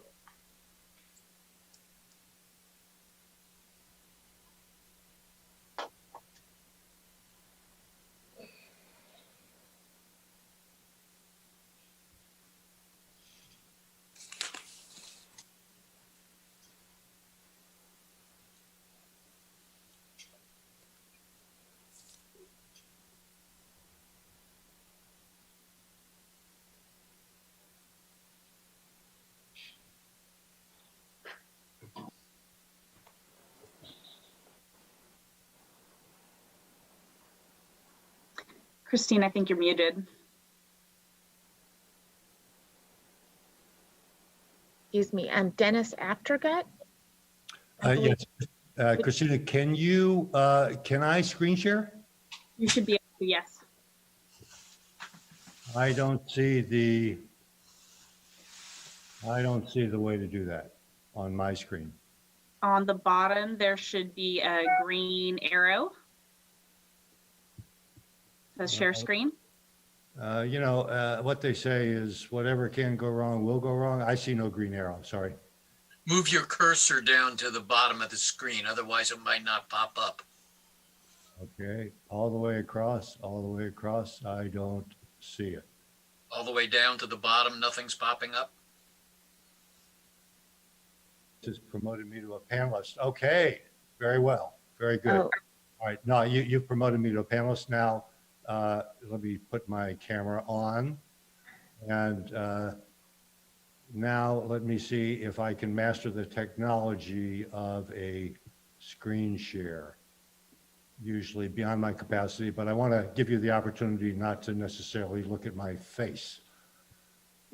Let's see. Well, there we go. Very good. Okay, you can see my screen now? yes. Good. Well, thank you very much for the opportunity to speak to you. You are an impressive group, department and commission. I'm Dennis Aftergut. I'm a leader of CAPS, an organization, and I want to introduce you to CAPS and to our positive vision. Community Alliance to Dennis, I can't see your screen. I'm getting notes that the members of the public can't either. I can't see it either. Oh, We good. don't see it either. I see it. Dennis, If you have to move your mouse to the bottom of the Zoom panel, and then there should be a share screen, and then you have to select which screen you want to share. Okay, sorry. Let's see, seems to be, I really apologize. It seems to be up, but I don't see anything at the bottom. So let me see if I can close it and try again. Truly, I apologize. Christina, Yes. I remember being a member of the public for a city council meeting recently and being in the meeting like that, and that did not exist at the bottom of the screen. I mean, Well, there we go. oh, all right, never mind. Here we go. You got it, Dennis. Okay, good. Okay, well, thank you. I want to introduce you to CAPS and our vision. I live at 1315 Fifth Street East. Let me see if I can fill this up better. Okay, so Community Alliance to Plan Southeast Sonoma. We've just formed and quickly have more than 100 neighbors who love Sonoma. We want to be your positive planning partner. I think you're going to find that we're competent, we're committed, and we're serious. We see a real opportunity here to work with you to develop a model for this important gateway through a collaborative, hopefully a facilitated process with the stakeholders involved. We want to be proactive. We don't oppose development. We want to just help do it right. We are all in favor of affordable housing, and we have some concerns. Our proposal is that we step back and develop a specific plan for the Southeast Gateway. A specific plan gives direction. A developer avoids wasting time and money without knowing exactly what the city is looking for. I want to give you a quick overview of what we'd like to do if you'll allow us to present coherently a group together. An overview would be presented by our neighbor architect, Doug Mile. 7 neighbors would express 7 of our concerns, minimizing repetition, we hope, and then there'd be a wrap-up. So what we're concerned about with respect to the general plan, is there any sign that these important goals were considered? Incorporating the design, the scenic vistas and natural resources of this gateway and this parcel. Does the mass and scale, is it compatible with the neighborhood character? It doesn't look that way to a lot of people in our neighborhood. And is it highlighting and developing this primary gateway? Does it preserve habitat? Heck, I've got a fox that visits our property. I wonder, if it likes that habitat that's right next door that's even less occupied. And this is right in the middle of the Valley Oak Resources Habitat District. From what I understand, they want to chop down 113 trees, including Valley Oaks. And who lives in those trees? Birds live in those trees. This is a picture on the left that I took 3 days ago of some chopped down trees. There's some more on the other side. That's the fence between my property and the one next door. And on the right, you see those birds appear regularly 5 feet outside my kitchen window. I think from what I see, there's a lot of inadequacy to the study information to make it hard to have an intelligent dialogue. It looks like a lack of transparency. You encourage conceptual alternatives. What you got were two cookie cutters, one with 59 units and one with 58. That doesn't seem like a conceptual alternative to me. I didn't see, I could have missed it, the pedestrian level mass studies that you encourage that would visualize the density here. And the neighborhood outreach, it's supposedly required to show what's conducted. Well, we heard something today. I heard Mr. Sampson say he was trying to be conscious of the property to the north. That's me. I never received that notice. And the one neighbor that I spoke to that said that there was some preliminary session told me she was shocked at what the preliminary concept was. So there was this kind of a feeling of not 100% correct representation of things. So Mr. Sampson, I regretfully say you start in a hole, I'm sorry, you start in a bit of a hole with respect to transparency and trust. But I want to say to this commission that we thank you, we thank the department for the notice and the opportunity that you've given us to be heard without any requirement by state law. I noticed that last hearing, now Chair Wellander wanted even more transparency. I want to tell you how much we appreciate that. We want to be your positive partner in building a bridge to a more beautiful Sonoma and a more beautiful gateway to Southeast Sonoma. Thank you. If you'll allow me, is this okay, Christina Morris, if we just proceed to our next series of speakers? Two things, Dennis, real quick. One is, I know that your next speaker, you'd like to allot him 6 minutes. That is acceptable. You need to designate the individual who gave up his or her 3 minutes. And then I just would like you to reinforce to your members that we do want to be mindful of time with the 3 minutes. And there may be an opportunity to speak again, but please proceed. I really appreciate that reminder. We've tried to organize this in a way that's respectful of your time as public servants here, volunteering your time. So is Marvin Brooks on the Zoom? Marvin Brooks I see a phone. Yes, he is. Here's Marvin Brooks. I can promote him. Let me stop my share if I can. I would just keep your share. Can you hear me? Yes. Yes, it's Marvin Brook, actually. Okay. Yes, I'm Yeah. here. And I've allotted my time frame to Doug. Very good. Thank you for identifying. Doug Mile. Right. Yes, I am here. I don't know if you can see me or hear me. We can hear you, but you could turn on your camera if you want us to see your lovely face. Oh, I'm not seeing that as an option, but I can just go ahead and I'm not nearly as attractive as Dennis, but I'll just move along. So as you've already heard, our group understands the need for housing within the city and the valley, including affordable housing, and we hope to assist the city in making any development on the Doyle property a success for the city, the community, and the developer.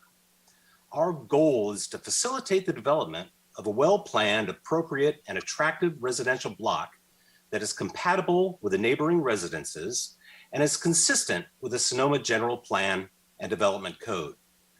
We believe that the development of this parcel provides an opportunity to improve the city and address a number of challenges facing Southeast Sonoma. The General Plan zoning map and several sections of the General Plan text indicate the intent to zone this parcel as mixed use. However, there are numerous contradictions that can be found when one looks closely at the letter and intent of the General Plan. Paraphrasing the General Plan, it promotes innovative, creative, and sustainably designed development that enhances the scale, character, and natural setting of the community, and Sonoma should continue to be characterized by a variety of land uses, building types, and housing, which should be consistent with preserving the town's small scale and historic character. And new residential development should emulate the desirable characteristics of existing neighborhoods and respect unique site and neighborhood conditions. The intent of the general plan is to carefully develop land so that it maintains the existing character, fit in with the surrounding neighborhoods, and provide an appropriate transition, and this is clear. So we were left wondering, how was this unique and critically important parcel at the eastern gateway of Sonoma ever designated as mixed use? It seems entirely inappropriate and counter to the general plan goals. We are concerned that the applicant's proposal does not conform to the letter and intent of the general plan. This is not a mixed use proposal. It is an extremely dense residential only development. There is no zoning designation in the general plan that would govern this proposed use. Paraphrasing the pre-zoning section of the Sonoma Municipal Code, it states that every one of 6 findings must be made in order to approve any pre-zoning. We believe the proposal fails on 4 of the following required findings. We find that it would not be consistent with the general plan goals and policies.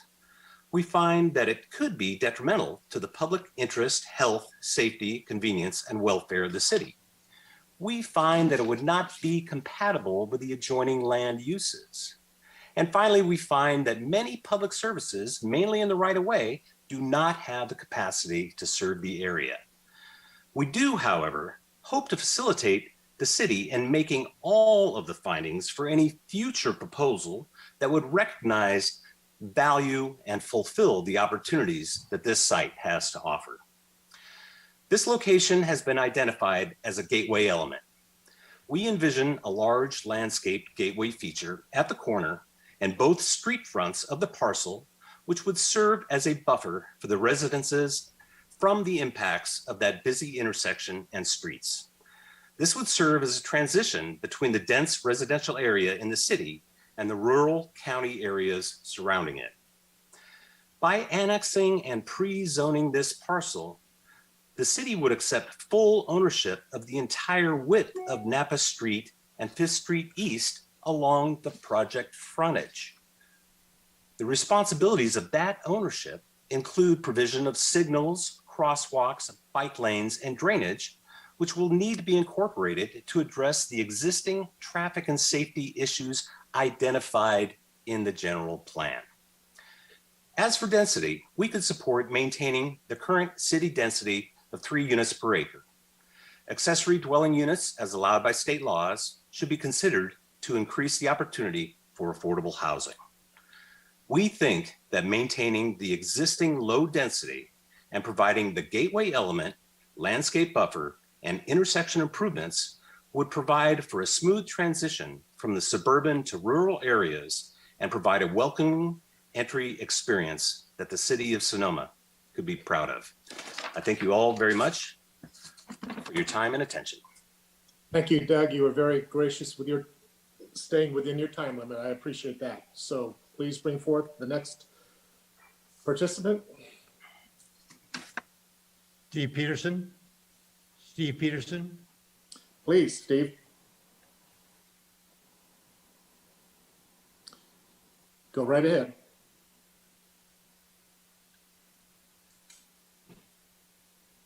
If Steve is not here, I'm not sure Marianne Mason is on. Is Marianne Mason on? Let me see. Let's see. Pete Peterson is in the Let's. attendees.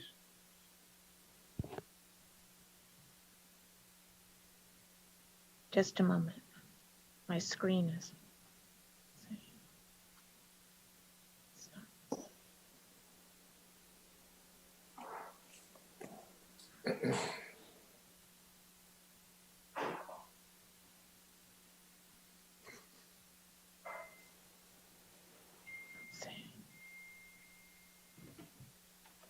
I did it, Christina. Yeah. Sorry, I could. You should be Thank- promoted to a panelist.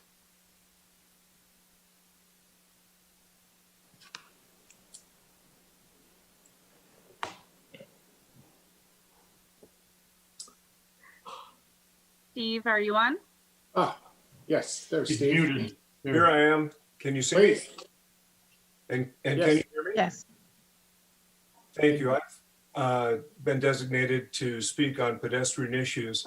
And my issue and the issue of many people that I talk to in our CAPS group is that neither the subject parcel or the surrounding area are really prepared for the significant level of development that's being proposed. Without planning systemic solutions for the whole area, as Doug had referred to, it could be overwhelmed and it could be hazardous. And this is a problem that is already to some extent being experienced because we already have issues with parking and pedestrian safety in the immediate area. At the intersection, we've got heavy volume of traffic. We've got a significant percentage of vehicles that are large, heavy, and industrial. We have no accommodation for pedestrian and bicycle crossing. We do have bike paths along Napa. At Jones, it's been discussed that the planned density of Wildflower did not adequately allow for parking and traffic. And the result of that is that cars and trucks are parked bumper to bumper all day. I went there in the morning, several times in the afternoon and at the evening, and they never moved because it's kind of a parking lot. And simply widening the street, as is talked about in the narrative for the proposal, will not really improve that parking at the curbside. Those cars will still have to go somewhere. But street parking is causing congestion in the meantime. That may be positively impacted by the widening of the street. But it's so bad right now that many of us have talked about it. You actually have to stagger take turns negotiating Jones Street just to get off of Napa and get to where you're going. Fifth Street has large ditches on both the east and west sides of the streets. That makes parking ill-advised and dangerous. The existing sidewalk on the west side of the street terminates between Engler at the neighboring property to the south, and that extends all the way to the intersection. On Napa Road, there's really no room for parking. So the proposed site plan exacerbates all these concerns. We have a significant increase in people, estimated to be 114 bedrooms with 200 new residents. Pedestrian safety, the potential of a large number then of children, families, elders, pets will all suddenly reside on this intersection in this area. And will be more traffic congestion with more people and more noise and speed.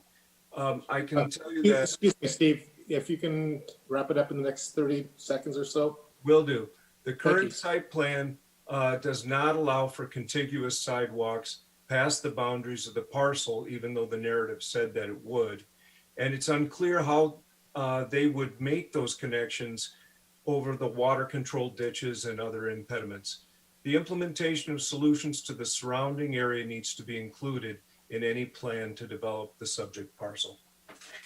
Thank you very much. Thank you, Steve. Okay. Okay. We have Chris Petlock. Okay. Good evening, commissioners. Can you hear me? Yes. Thanks for doing this. Whoop. We lost you.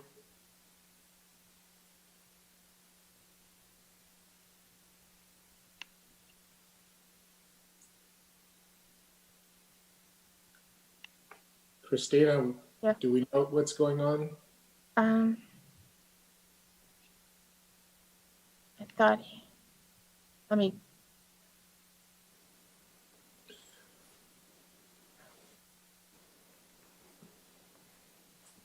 Looks like we lost him. Why don't we go to somebody else and circle back if he pops back Okay. on? Terry Shore. Thank you.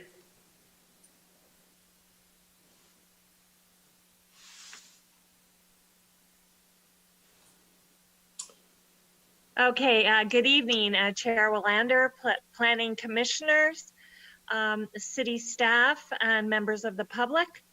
My name is Terry Shore. I'm with Greenbelt Alliance, and I'm also a 35-year resident of Sonoma Valley. I just want to make two comments. One is that we appreciate that the parcel and the proposal in question is within the urban growth boundary of the city of Sonoma, so it is slated for some type of growth at some point. I would request that the staff please keep that in mind when preparing staff reports and presentations to make sure that the urban growth boundary is identified. As you know, it was renewed by a vote of more than 80% of the community. Well, 78%, okay, back in November 2020. So it's a very, very important, long-standing planning legacy. So I know, I'm sure it was an accidental oversight. It wasn't in the presentation, but I just hope that you will keep that in mind. And we do appreciate that the developer very clearly had that identified. Number two is that we have a very strong need for affordable housing in Sonoma, in the city, in the county, and across the region. So if we are considering annexing land into the city of Sonoma, we would like to see affordable housing prioritized at the very highest levels possible, even going beyond what is required in the code, and that they'd be low and very low. We have adequate market rate. I don't know about moderate, but I know that we're in desperate need of low and very low income housing. So I hope that the city and the developer and everyone involved will consider that need as you move forward with this potential annexation and development. Thank you very much. Thank you, Terry. All right. Is Mr. Petlock back available?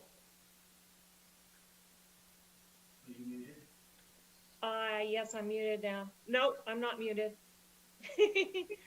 Mute me.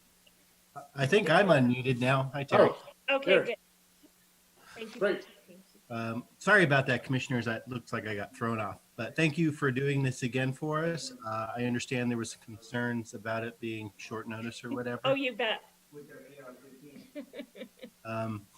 But I just want to make sure that, again, I voice my concerns regarding the traffic on Napa Road. You know, a few years ago, the city. You know, where's Fred and John Donnelly and all the advocacy people? Terry, can you mute yourself, please? Oh, is that me? I can't That's mute you. me. You have to mute me. I don't care who does it. Just let's get it done. No, it's on your end.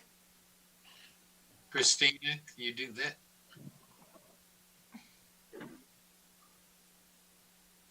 You can all, there we go. Good. All right, Chris. Oh, good. Okay, thank you. So again, thanks again, guys, for doing this. Appreciate the opportunity to speak on this topic. I just want to say, you know, voice my concerns regarding traffic and noise already on Napa Road. A few years ago, the city put in a bike lane on Napa Road, allowed a lot of development out here, but never really adjusted the speed on Napa Road. I've been told by several council members that through trucks are not allowed on Napa Road, yet there's no signage and it's never enforced.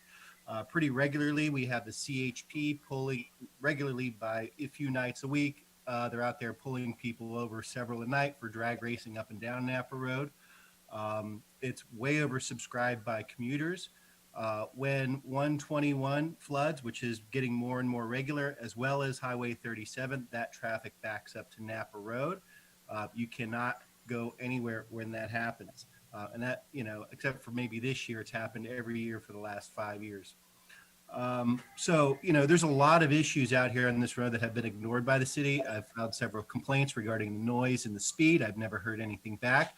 I do expect that those items are addressed as part of any development that goes on with this project. And certainly any development fees that are generated from this project are put back into this area to, number one, mitigate some of the problems that are already here, including sidewalks going all the way down the Broadway or other through areas.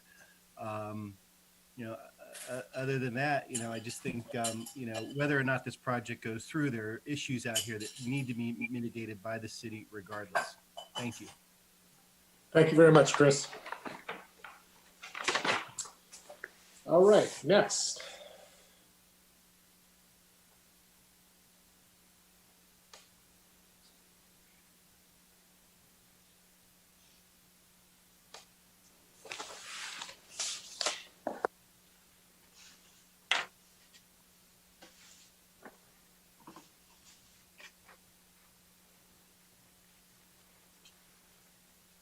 Christina, do you have somebody lined up?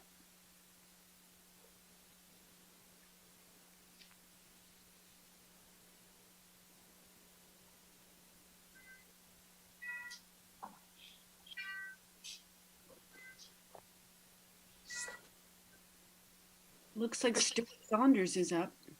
Yeah, Christina, I'm going to go ahead and promote Stuart Saunders. Okay. Stuart, can you hear Hey. us? Yes, is it possible to do video as well? Sure.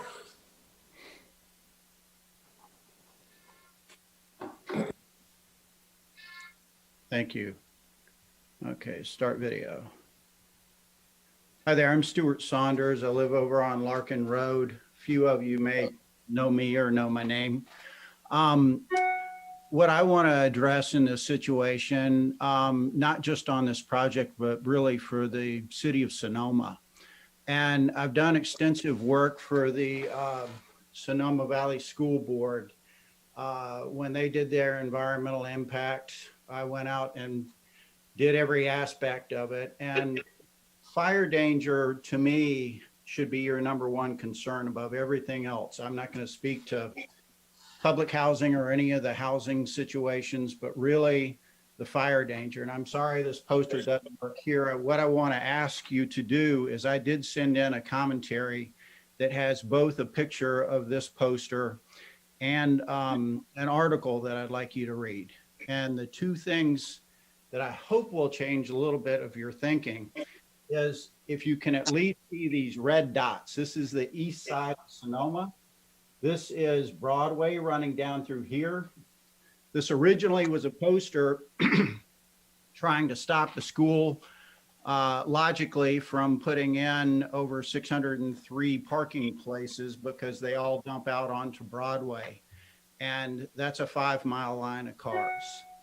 Based on the project that you're talking about right now, I don't know what you use to calculate cars in traffic, but if I was using 30 feet for cars, 59 units, let's say couples, married couples, 2 cars per unit, you get 100, let's say roughly 120 cars, you got another half a mile of cars that you're trying to dump out into that intersection twice a day, just from a traffic point of view, which this road already fills up. But during a fire, it's going to be a disaster. There's no other way to say it. All these red dots on the right side are do not enter areas that I took off of the data from the 2017 fires, all the road closures. So the entire east side shut down. Nobody could go through there at all. We evacuated twice that week, on Monday and on Saturday morning at 2 in the morning. And the only way you could go is east. And interestingly, we're about the same size as Paradise, California.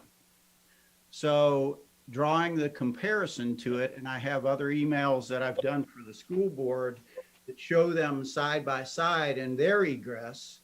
They did a thing in short, and I've got an article about it, where 2008, there was a wildfire in Paradise, not anywhere as bad as the recent one. And the Butte County grand jury came back and did a study after that fire.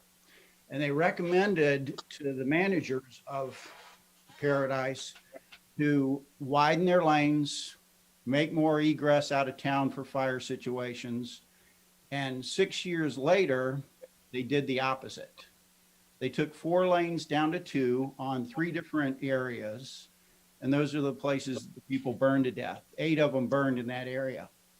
They were doing it for a pedestrian beautification process, and it ended up killing the pedestrians. And Stuart, excuse me, but I would like you to kind of wrap it up the next 30 seconds, please, to respect the 3 Sure. minutes. Sure. Thank What you. I would ask you to do is the email that I sent in, I'd like you to take a look at the map. And I'd also like you to read an article from the LA Times. And it's called Must Reads, Here's How Paradise Ignored Warnings and Became a Death Trap. And after you read that, if you would go through and replace Paradise with Sonoma. Thank you. Thank you, Stuart. All right, let's see.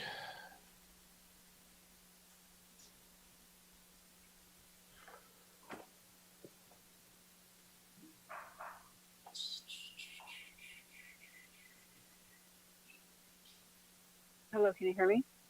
Hello, can you hear me? Yes, we can. Could you please identify yourself? Yeah, hi, this is Caitlin Cornwall. I'm the project director for Sustainable Sonoma. I am not sure why, but I was unable to get into the Zoom after many, many tries, so I'm phoning in. Sustainable Sonoma is a coalition of community leaders from across a wide range of sectors in Sonoma Valley. We find solutions and take action together to address our community's biggest challenges. And the breadth of our council is very impressive. It's about 25 organizations and interest groups that span economic interests, environmental interests, and equity interests. Our current focus mainly is on housing affordability.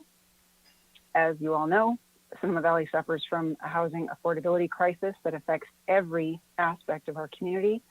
So Sustainable Sonoma is coming together across sectors to increase and improve housing and protect housing that is affordable for people who live and work in Sonoma Valley within already developed areas, to create diverse, safe, and complete neighborhoods. And we just released a comprehensive set of recommendations that we and others are acting on to achieve this goal. And it's called Homes for Sustainable Sonoma Valley. And I'll share it with you in a letter. So regarding this project, we do acknowledge and do not intend to downplay the objections that some people may have who live near this project or near any project based on the changes that the project might bring to their neighborhood. We are watching this project to see whether we might endorse it in the future. We've talked about the project with a developer, with a representative from the neighborhood, and with the housing advocacy organization, Generation Housing. So depending on how much affordability gets designed into this project as it evolves, we may or may not endorse it. Some possibilities that we'd like to see explored are a density bonus, the idea of adding or at least keeping the larger units so that some of them are suitable for families. We'd like to see explored adding height in the center of the site in order to reduce height at the edges or to increase the setback at the edges. And we'd also like to see explored the idea of getting more units in exchange for less parking, less space for parking. These are hard projects to talk about, and we are looking at ways to be able to host conversations in the future over time about land development projects like this, like the Broadway Auto Plaza, like so many other projects, so that our community can have conversations that are constructive and creative and get into detailed negotiations. We think this is a function that our community needs over time. So we will send a letter with the same comments and stay tuned to watch the project evolve. Thank you. Thank you, Caitlin. Okay. Do we have anyone Yes, else? Jeff Roush. Okay. Can you hear me now? Yes, we can hear you. Thank you, commissioners. I appreciate the opportunity to share my concerns. I've been a resident of Sonoma County for over a decade now. I'm an entrepreneur in the financial tech industry world. I moved here because I love the people, the agricultural culture, the peaceful beauty of the vineyards, the open spaces and the hillsides, and also the quiet countryside was really compelling to me. So quiet that I can hear those nice red-tailed hawks signaling when they're concerned about their territory. I reside just off of Fifth Avenue East. I have significant concerns over the development. That it's the size of it. It just doesn't seem compatible at all with so many residents crammed into such a small minor acreage compared to what is normally there, which is usually, 1 to 2 houses per that size of acreage. The designated location is more appropriate, for a density that fits the neighborhood on the east, north, and south side. But 59 units is just so out of character. And I chose Sonoma because of its character. I didn't want to go live in Napa with its massive rental developments. And this proposal, we've already mentioned, is going to increase the commuter traffic immensely. I think already it's bad between 5th and Broadway, and then you throw in Freedman's there and the east commuters going to Petaluma. It just is going to turn into a nightmare, I think. So I just really feel its current conceptual form should be halted because it just doesn't fit and it's not compatible. And I really respect also all of your patience as commissioners to listen to us, and I thank you. Thank you, Jeff.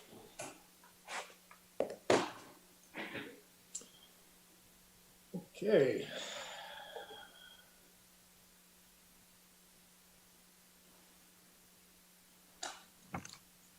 Hello. We have the new network. Oh, it actually should, the name should have changed. That's my company account. I apologize. It's Dave Sickert. Thank you all for taking the time tonight. I'll echo the comments that have been said earlier. I know a few of you, and I'm incredibly impressed with the skill set and the knowledge that we have in this town. I always have been, but it's even more impressive to watch you guys in action. So thank you for doing this. And I want to applaud as well the developer for being here and listening to the comments that are coming up. I'm part of the group, the CAPS group, that has been presenting. A couple of us have been on the panel tonight or on the call. And I just want to reinforce some of the thinking that Dennis put out a few minutes ago, which is we're for development. We are for affordable housing. So the Sustainable Sonoma folks that came up a few minutes earlier, I think we'd like to see affordable housing in there. So we are for that. The one thing that I've heard mentioned several times is traffic. And even the folks from DeNova brought it up. And I think one of the quotes was, traffic is always controversial in any Bay Area development. We live here, we know why. We travel on Highway 37, we know why. One of the things that has not come up, however, is the fact that this particular corner is really the eastern access to our town. We have an opportunity to work together to develop something that is well-designed, welcoming, and we've heard the term gateway, and different people have different impressions of what that means. But one of the things that I think we need to remember that it means is it's going to change probably in the next 2 or 3 months. And that's, well, hopefully in the next 2 or 3 months, but somewhere this year, when we actually start holding events at the new Sonoma Valley High School Stadium. That's a game changer, no pun intended. That was built to be a showpiece. It is an incredible showpiece. And for those who've had children going through the school system, you recognize that many of the sports, if not most of the sports, have been held out of town because we didn't have the facilities to host them here. That's going to change. That's going to change by design, which means that events that would have been held in in Napa and other places east are actually all, or many will be coming here. It's unprecedented. It's also unprecedented that even if you would have come to any of the football games or baseball games that were held north of town, at least then the traffic would have been dispersed coming from the Eastern Gateway. That's not going to be the case, once we light that stadium up. They're all going to come through the corner of 5th Street East and Napa Road. So I know we're doing a traffic study. The traffic study, if I understand it, is based on pre-COVID traffic levels. I think they need to take a good, serious look at what the traffic levels will be once we start hosting events just a few, less than half a mile away. So I thank you for your time. I want to encourage us all to do the homework first. And I think looking at the traffic that will be driven by, no pun intended, by this new sports stadium, it needs to really be looked at. Thank you. Thank you.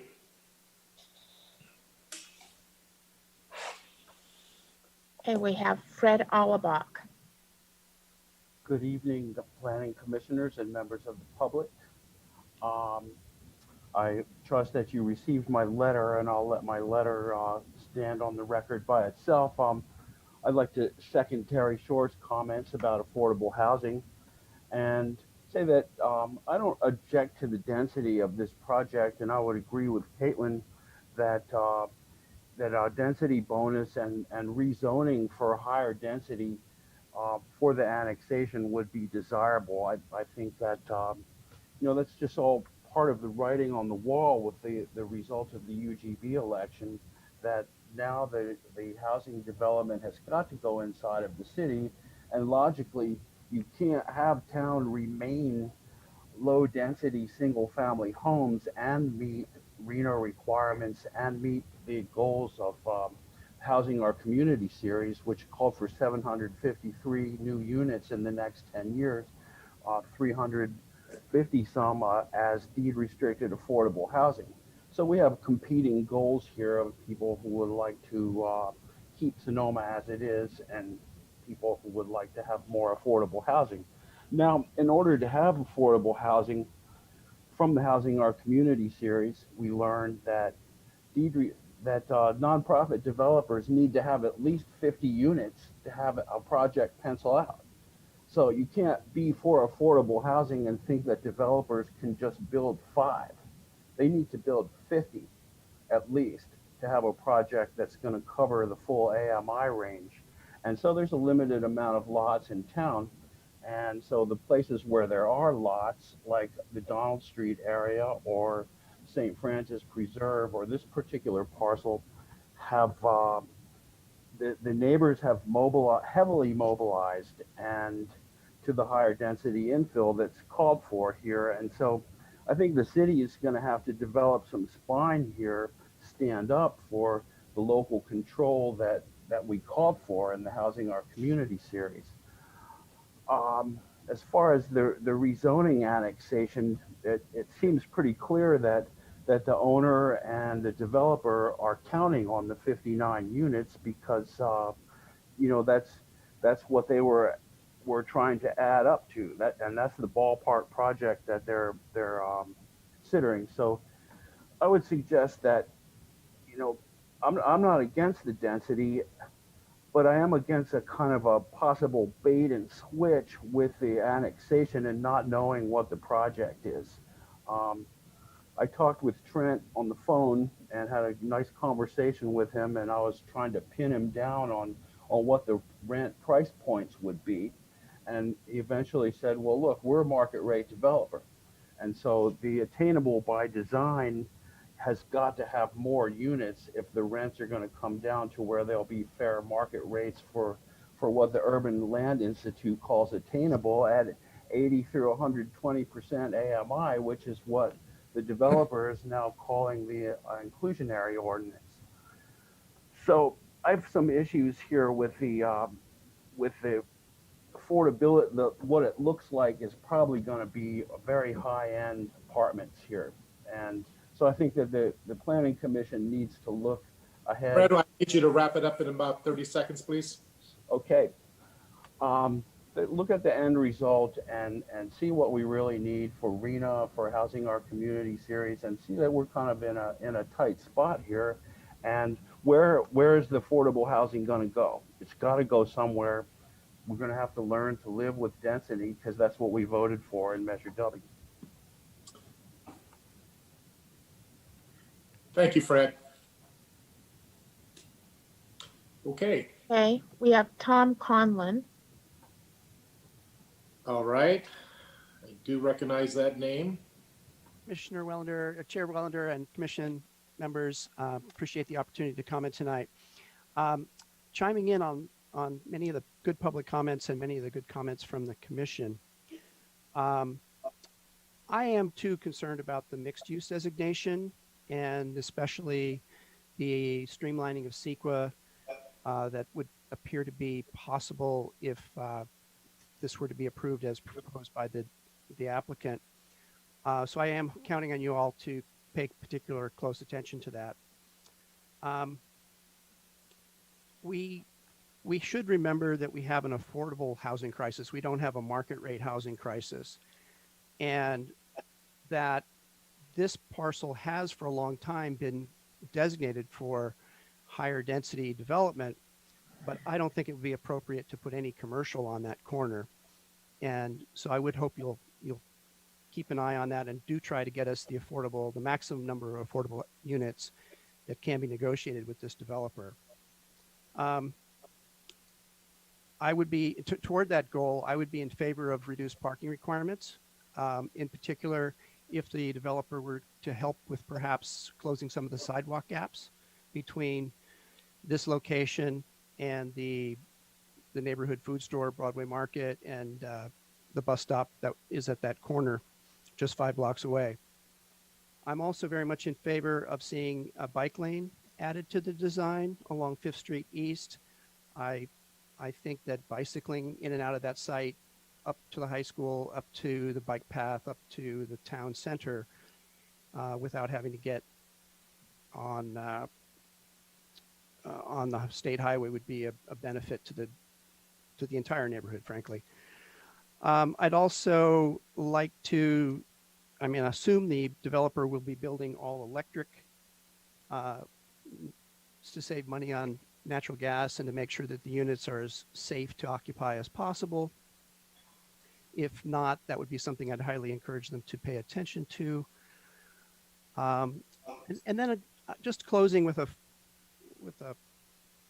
final personal note. I live in that neighborhood about 3 blocks north of the city limits, the infamous Donald Street neighborhood. And neighbors in our area have been, we're very upset about the Spring Specific Plan, which was, from our perspective, our neighborhood was targeted with really just one parcel that was to be upzoned. To be honest, I would, in a minute, drop my opposition to that project if it were a high density affordable project, but it was being annexed into the city. The city needs to be responsible for filling these affordable units. You can't continue to put all the burden of this affordable development up in the Springs. It's been happening for over 100 years and it's got to stop. And so while we have the few parcels remaining in the city limits that are potentially beneficial or potentially good projects for higher density, I encourage you to work with developers and make those things work. So thank you for your consideration of my comments tonight. Thank you, Tom. We have Marna Scar.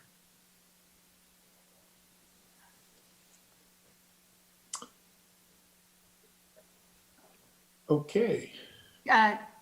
This is Myrna Score. Can you hear me? Yes, please go right ahead. All right. So, good evening. I'm Myrna Score. I live at 1315 Rockman Lane, and I recognize the need for more housing in Sonoma, and I believe in affordable housing, but I also believe in maintaining and enhancing our neighborhood's character. And with the DeNova proposal, it will be the densest development in all of the city of Sonoma. It's more dense than Mockingbird Lane. It's more dense than Oliva. And the proposed development with its garage canyons is a far cry from our existing neighborhood. I mean, we walk through the neighborhood every day. There are lots of walkers in this neighborhood, and we walk through Wildflower, and this particular project between Pueblo and Jones has 34 single-family homes on 2.7 acres. And both Pueblo and Jones are always filled with cars and trucks. It's often a single lane. It's a safety concern. We always felt that it was too dense, but the proposed Doyle project is twice as dense as Wildflower. And for that reason, for us, it really seems to be unacceptable. One would anticipate 120 cars or more with this new project, and people are using their garages for storage. So there would be more cars on the street, worsening traffic on 5th. And I think that something per the Sonoma 2020 general plan is more in keeping with the neighborhood and still would allow for affordable housing. I'm also concerned about the wildlife in the area, as mentioned by Mr. Aftergott. In our neighborhood, we have foxes, birds. Birds are decreasing throughout the United States. Our neighborhood has a variety of robins, finches, great horned owls, orioles, bluebirds, chickadees, woodpeckers, hawks, to name a few. And those 113 oak trees on the Doyle property are homes to all of this local wildlife. So cutting them down, I think, would be a tragedy. I mean, we want to work with the city collaboratively to plan for the neighborhood and city that works for everybody. I thank you for your attention and consideration. Thank you very much. Okay, we have Kent Iverson. Okay. Kent, can you hear us? Can you hear me? Yes, we can. Go right ahead. Good evening, Commission, and thank you for your service to our city. My name is Kent Iverson. I'm an 18-year resident of Sonoma. Move back because it's killing my ears on top of my glasses. And I'd like to raise two concerns regarding the Doyle project. The first concern I have is regarding the impact that the development will have on the city's water supply and the potential that it will increase the uncertainty we have regarding long-term sustainability of the water supply. The second concern I have concerns stormwater runoff and the risk of floods and non-point source pollution that could be created and exacerbated by the development. As I'm sure you know, the city of Sonoma receives its water from two sources, the Russian River and local wells. Both are dependent on regional rainfall, and due to climate change and water use practices, both are subject to significant ongoing uncertainty regarding their long-term sustainability. Our region's in the midst of a drought, which has significantly reduced water flow in the Russian River. Last month, Sonoma Water issued a temporary urgency change petition to restrict water releases from Lake Mendocino due to the fact that Lake Mendocino currently has historically low water levels. According to the Sonoma Valley Groundwater Sustainability Agency, deep zone aquifer groundwater levels have been in chronic decline over the past decade and have not recovered during some of the recent wet years. Groundwater withdrawals are occurring at a higher rate than recharge or replenishment. Last winter was the driest recorded in 127 years of record keeping in Ukiah and in over 150 years of record keeping in San Francisco.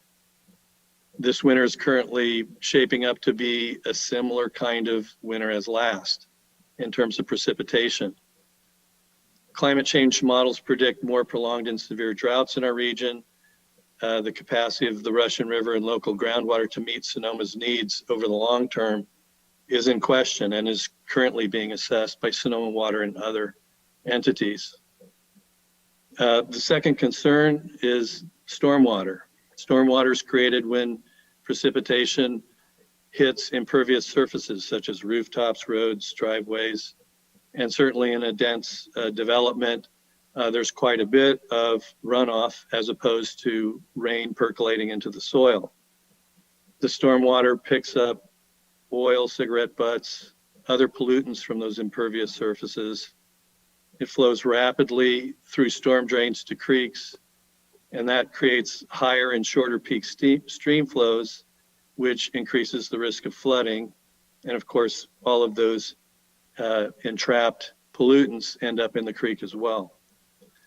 According to the Sonoma Valley Stormwater Management Groundwater Recharge Scoping Study kickoff meeting in 2011, the stretch of Nathanson Creek near the proposed development presents a stormwater flood risk. Climate change models predict that the magnitude of high intensity precipitation events will increase in the future, and therefore the risk of flooding will also increase due to runoff from developed areas. So I thank you for your attention.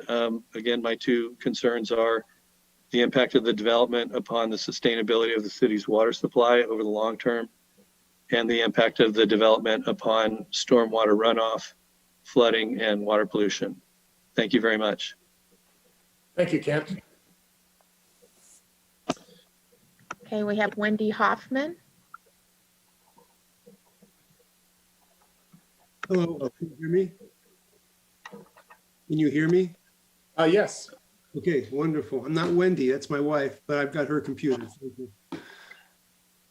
And if you're not Wendy, who might you be?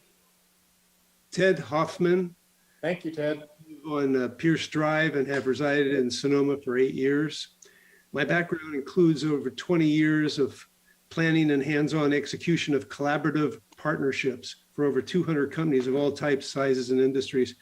Partnering is what CAPS sees as a great enabler for a truly collaborative opportunity together.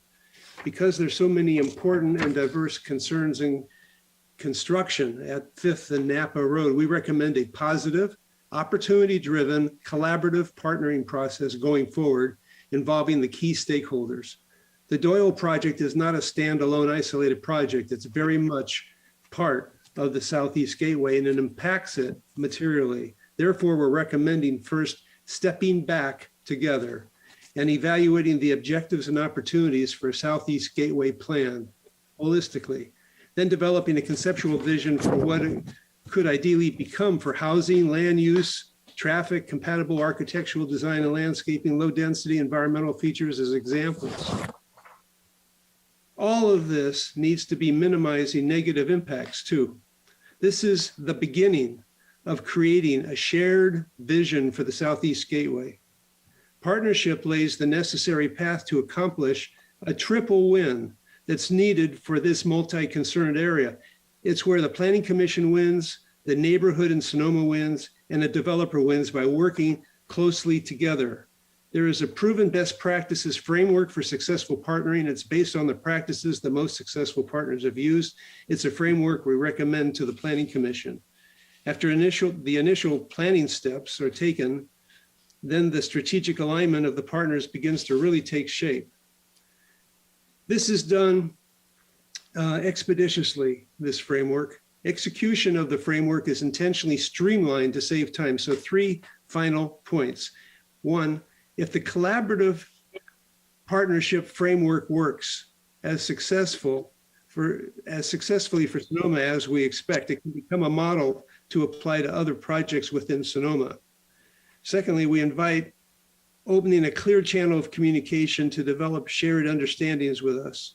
Finally, we ask to be part of this important Southeast Gateway opportunity. We can contribute significantly as a collaborative partner to building a better Sonoma together.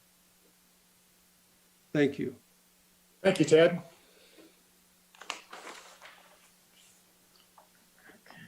Okay.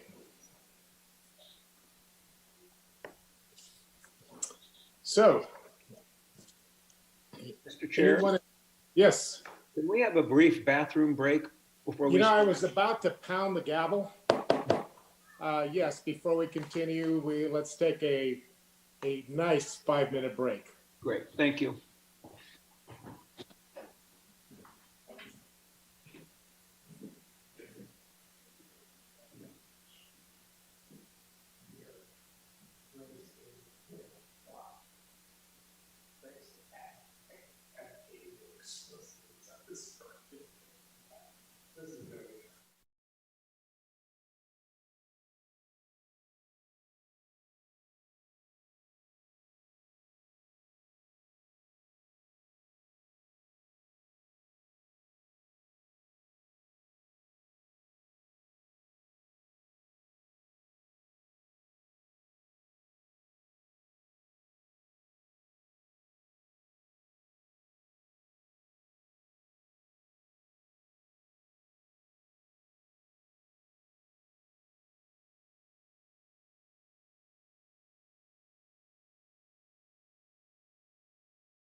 Okay. We've got about a minute left. Chris.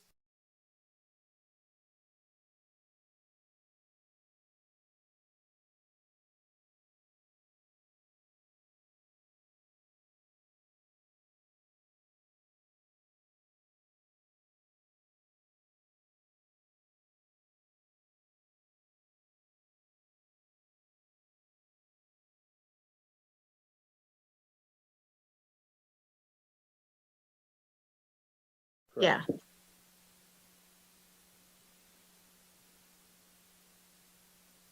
I don't. You know what we need with these Zoom calls is we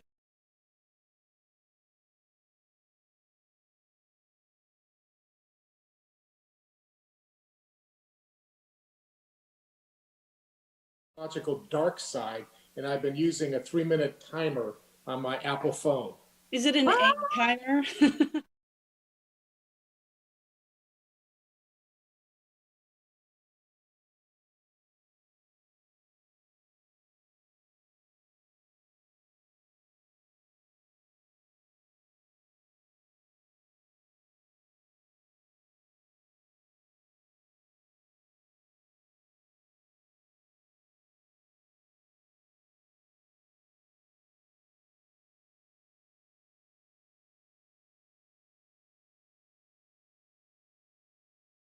Exactly.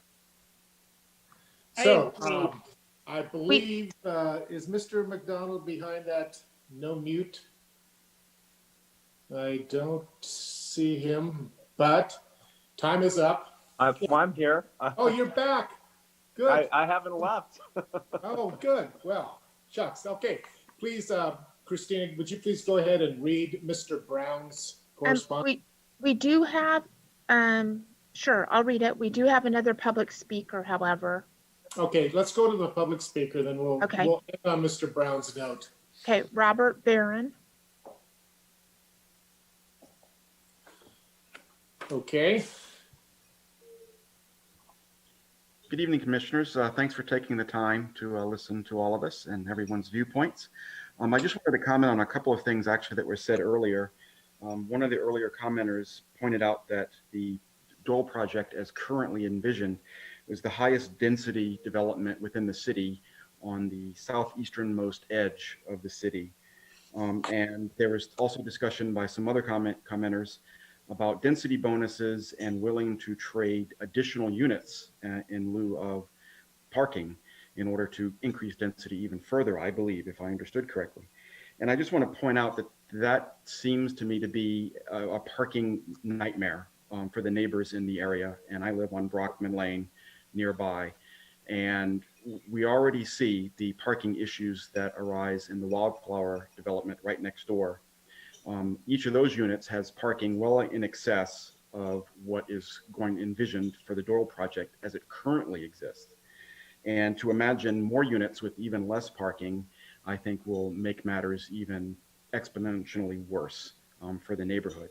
I think the idea that people in this area, which has a low walkability score within Sonoma, there's really nothing nearby that you can easily walk to outside of about a quarter mile away at the closest, would really just mean that you're going to have more people searching for parking throughout expanding areas of the neighborhood because that parking will not be available in the project. So I hope commissioners keep that in mind when the time comes for making those sorts of decisions. And thank you for listening. Thank you, Robert.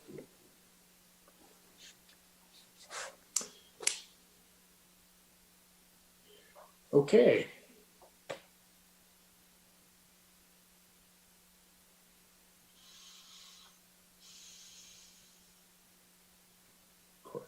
Luann? I need a cord. Oh, let me, just a moment. Your power running low? Apparently I've been, yes. So I'm, you may lose me. I guess then that means that our new vice chair, Larry Barnett, would be in charge. And I have great confidence in him. You're all very funny.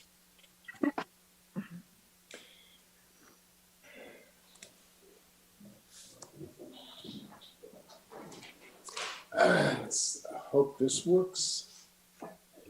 Actually, I'm just down to 10%. I was up to 67% and I said, surely it won't go beyond 60% of a battery. Christina, who's our next speaker? We have no more speakers, but I have written public comment. There's a speaker named Greg with his hand up, or a participant named Greg. Let's see.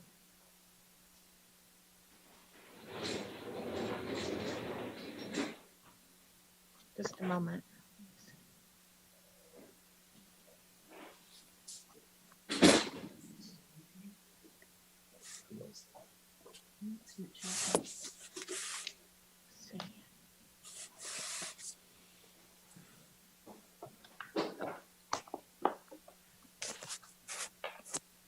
From Greg.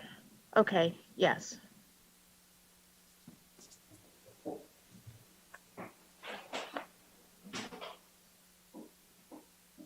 Okay, do you hear me now? Yes. All right. Hi, my name is Greg Claus. I am actually, this property is sandwiched between me and Dennis. Dennis is on the north side of the property and I'm on the south side of the property. I'm in the county, the other side of Napa Road. I did have one concern from Mr. Store's remarks earlier, and it sounds like if you annex without a firm development plan, then it becomes a free-for-all as far as the number of units, because the developer's plan becomes a de facto approved. Is that, did I hear that correctly? So if you don't, if there is not a specific development plan, then it, if you annex, then you lose control of the project. Director Storer, could you please comment? You're muted, Dave.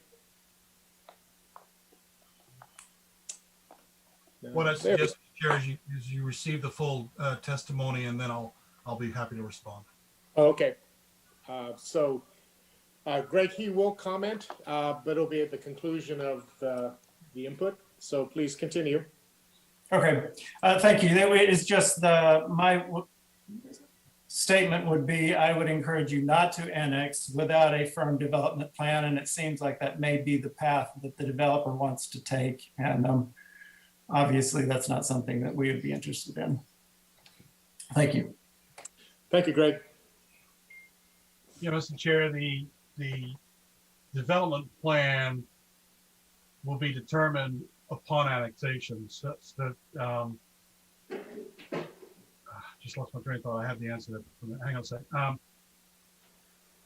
You're only going to be getting the design of the project at a later point in time, and that'll be dependent upon the actual action that the city council sends to LAFCO. Once LAFCO approves the pre-zoning up to a certain, which will allow a certain amount of density, then there has to be a development plan consistent with that. So if the approved city council direction is to go to LAFCO with the density that would allow 58 units, then after that, then the applicant will design a project with 58 or 59 units, whatever that density is. But if the council says, no, we'll have a density that's, let's say, half of that, and then upon annexation through LAFCO, they will come back with a design for half of that density. But we won't get to see what that project is until it's submitted post-annexation, unless we get that project now. And I've in my 30 years of experience, I've not ever gone to a LAFCO without an entitlement. Some LAFCOs have said it's premature development at that point because there is no specificity on how that property will be developed. So again, as I mentioned earlier, I've been trying to encourage the applicant to give us a project in order to receive staff support of the project or a project. Okay, thank you. Thank you. So I'm going to go back to Christina. Do we have anyone else? Let's see. I don't believe so. Oh, yes, we do. Jane Erickson. Okay?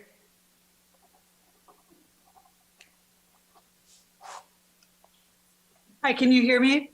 Yes, please go right ahead. Oh, good. All right, I'm also a member of the CAP group. My name is Jan Erickson. I live on Engler Street. And I wanted to, again, just talk about what I'm hearing tonight, which is a myriad of concerns. CAP is very much in favor of affordable housing. Our main concern is the density of this particular proposal. And I understand that it's not necessarily what's going to come later on from the developer. But we have significant concerns about the density because of the way that it impacts traffic, the way that it impacts the water supply, the way that it impacts pedestrian safety. The traffic situation has been just horrendous. Most of us have a lot of difficulty with Jones Streets and Pueblo Street getting in and out access. So again, I just want to urge that we do this in a way where we are planning together and collaboratively to make something that would be, that works for the neighborhood and for people that need housing. I want to again voice Ted's idea about going through this in a collaborative approach.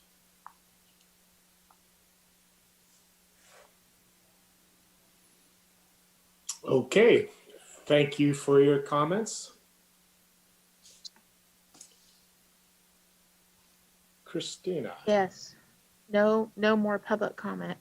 Okay, before you read Ken Brown's, a little housekeeping. Should I disappear, I will come back to you with my iPhone. So would you please, please accept me back in if I happen to disappear. Yes. Thank you. So would you please read Mr. Brown's letter? Sure. Let me get it up.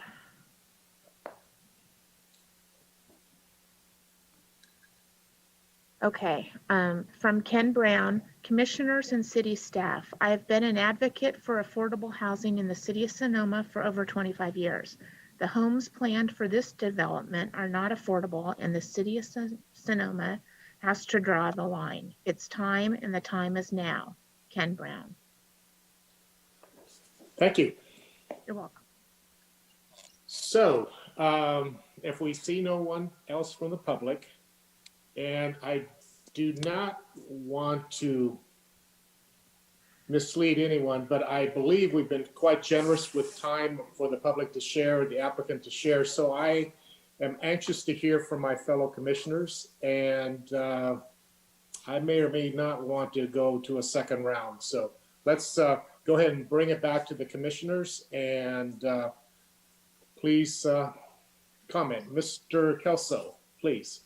I just have one question before, and I don't need to comment now. It's just a question about the density question. About okay.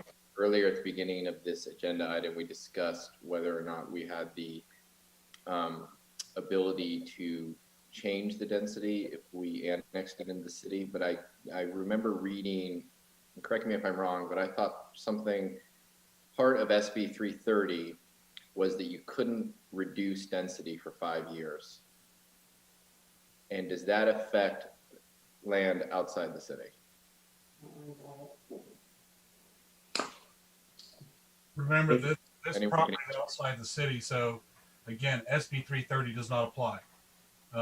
The developer will press for the question of its applicability after annexation. And so it will be, if we annex it, it will be zoned, obviously. And so at that point, we wouldn't be able to, under SB 330, change zoning. Correct. That is correct. And they're aware of that position of city staff. We've been in communication with them about it. Okay. Thank you. Yes, Mr. Barnett. Larry. Well, I'm going to make, because this is a study session, I want to make some general comments and observations, both for the commission's consideration and in terms of the public's awareness of certain issues. I want to start by saying that the whole framework for housing and housing approvals and housing mandates, you could even say, from a statewide perspective, is transformational. The reality is that there are a variety of methodologies, including SB 330, which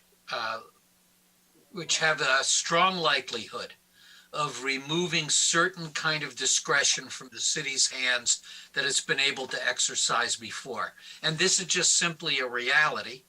And we're going to have to accommodate ourselves to this new reality. Otherwise, we're going to find ourselves at the losing end of a lot of lawsuits.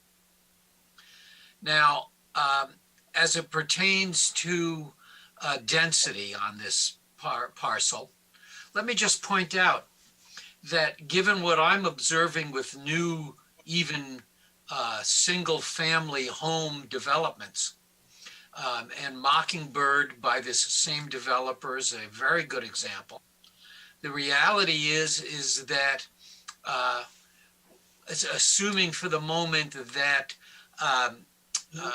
the density is reduced on a project to 10 or 11 units an acre, given the ADU rules that are now in place, the reality is that you're going to end up with most likely an ADU for every individual single-family home that gets built going forward in Sonoma in many, many cases.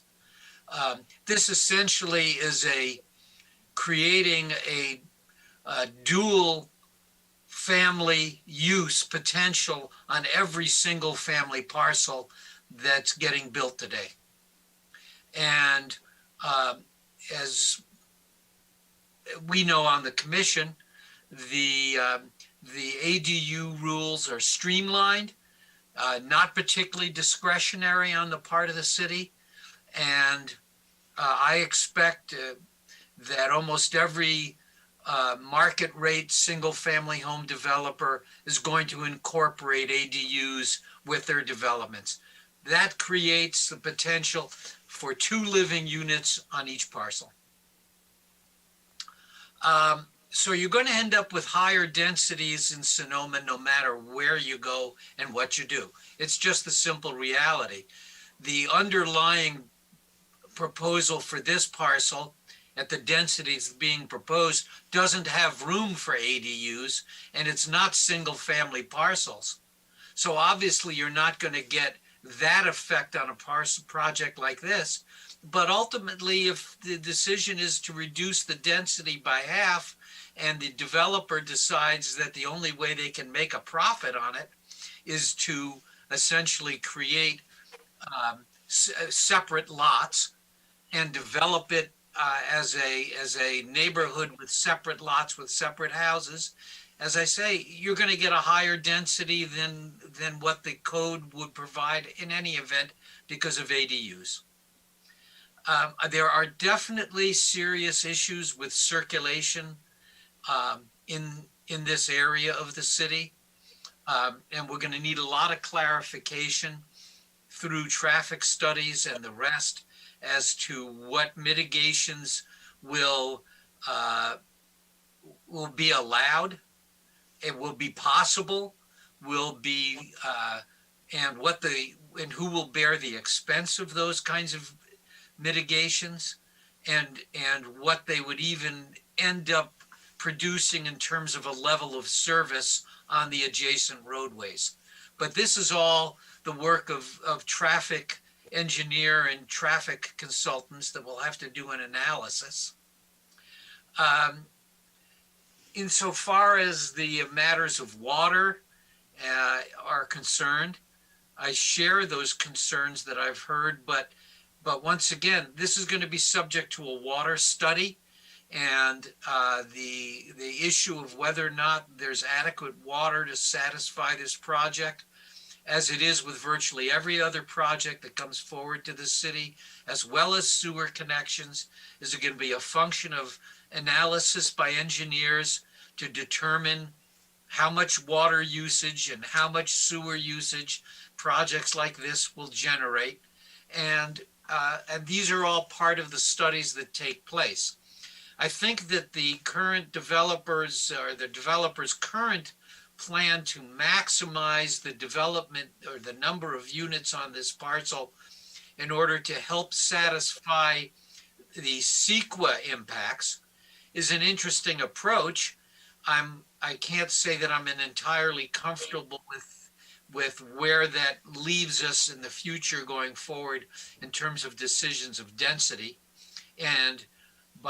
But as this developer has noted, they are a for-profit developer. Now they're required by our inclusionary requirement to include 20% of the units as affordable. That's the law. The city cannot force a for-profit developer to build more affordable units than they want to build. They have to satisfy the requirements of the law. They can be incentivized by the city to build more affordable units. And that's something that I would like to look at, is what are the incentives the city might have available on a large project to get more affordable units included in it. And so I think we can have a robust discussion about what incentives exist. But for those folks who believe that there is something called luxury housing zoning or affordable housing zoning, there's nothing like that within the city of Sonoma. The only affordable housing mandate that the city created is for parcels outside of the urban growth boundary that are brought into the city, which must be affordable to 100%. Nothing that presently is within the city limits has any mandate on it as to whether or not it must be affordable. So I am in complete sympathy with the idea of increasing the affordable units available in the city, but it's not going to come through some sort of legal mandate that requires it, that goes beyond the conditions of the law. The law will dictate what can be done, and incentives, whether they're density bonuses or financial contributions or other methodologies to gain more affordable units. These are the tools we have to work with as a city. It's just, that's the reality we're working with. And that in SB 330 really are going to increasingly impact the way things happen. My last comment is this. There was a lot of discussion when the UGB was originally proposed 20 years ago about what its impact would be on the edge of the city. In other words, what was the vision of having an urban growth boundary likely to produce? The understanding, at least at the time then, that we all came to was the UGB was essentially going to create a hard line demarcation between the city and the more rural area around it in the county. And the expectation was that there wasn't going to be a soft transition, that essentially the edge of the city was going to be, for lack of a better term, a hard edge. Now, that isn't to say it has to be a super dense hard edge or any particular type of hard edge, but it certainly didn't include the implication that there was going to be some sort of soft transition zone from rural to urban. It was always seen as a demarcation line. So I'll leave my general comments to that for the moment. Thank you. Thank you, Larry. Steve. I agree with everything Larry just said, so I won't go over any of those points. I want to talk about two things that that relate to each other, and one is density and the parking issues. Because I've sensed from the neighbors, and rightfully so, that there's already some parking problems on Jones and Pueblo related to what appears to be overflow parking from the wildflower development. And Kelso Barnett brought this up in another study session on a proposed multifamily development. And I've been thinking about it. And that is the idea that's including two-car garages in all of these units to satisfy the parking requirements is actually creating problems, because what happens is that people don't park in their garages. They put stuff in their garages, or maybe they use their garages for a home office or what have you, and they park on the street because they don't have driveways, and these people won't have driveways. You look around Sonoma, lots of people park in their driveways. Our house is a great example. We have stuff in our garage. We have cars in our driveway, and that's pretty common. I think a much better way to use this site would be to cluster all of the parking away from the building in a designated parking area, and you can meet all your parking requirements in that way. A great example of that is the Wildflower affordable housing development that is over off of Highway 12, kind of just north of Spain Street. Turn in the first street after Spain Street and turn left into Wildflower, you can see it. It's probably as dense as what they're proposing, but all the cars are around the outside. All the buildings are clustered in the middle. All of the, there's a lot of green space, a lot of sight lines that are open and you can see through. It doesn't have this big blocky mass that I'm seeing here. And so I think there's a way to get density without creating the parking problems that have been attendant to the development next door. And that's by doing just that. Ditch the two-car garages and cover the parking elsewhere on the site. And that's, I think, would go a long way toward mitigating the hardship on the neighborhood from the denser developments. The other thing it would do is it would cluster the buildings together toward the center of the property, which would be a positive thing, I think, in terms of impact on the neighbors. And you could incorporate some of the ideas that one of the speakers talked about, having landscape elements in the development that softened the amount of building mass that you had there. And you could landscape the perimeter around where the cars are and cluster the buildings. And I think it's really difficult to say. 59 units may be well too much, but a better development, slightly smaller, with parking not in garages, would be less impactful on the neighborhood and still try to meet the affordable by design niche that people are talking about when it's not mandated affordable housing. As Larry mentioned, we don't have the ability to mandate affordable housing above the 20%. And if it's going to be affordable by design, I don't think people appreciate it, that the only way you get affordable by design is density. And so you have to do this dance between neighborhood impact and affordable by design. And I don't think we can make any of those calls with this site plan we're seeing. I don't think we should annex or agree to annex this without seeing a development plan. And I know this developer can come up with a plan, but I really think that there may be a way to, I guess a good deal is one in this instance that nobody's thrilled with. But I mean, whoop, what happened? DeNovo's popping something up on the screen here. Oh, their site plan, a different site plan with the traffic, with the parking in the middle. See, well, that's interesting. That's not exactly what I had in mind, which is kind of the opposite of what I had in mind, but it still gets out of the single car, the two-car garage problem with people parking on the street. The other things about this that we don't see on this site plan, so it's difficult to know what DeNovo's thinking, but pedestrian and bicycle connectivity is huge.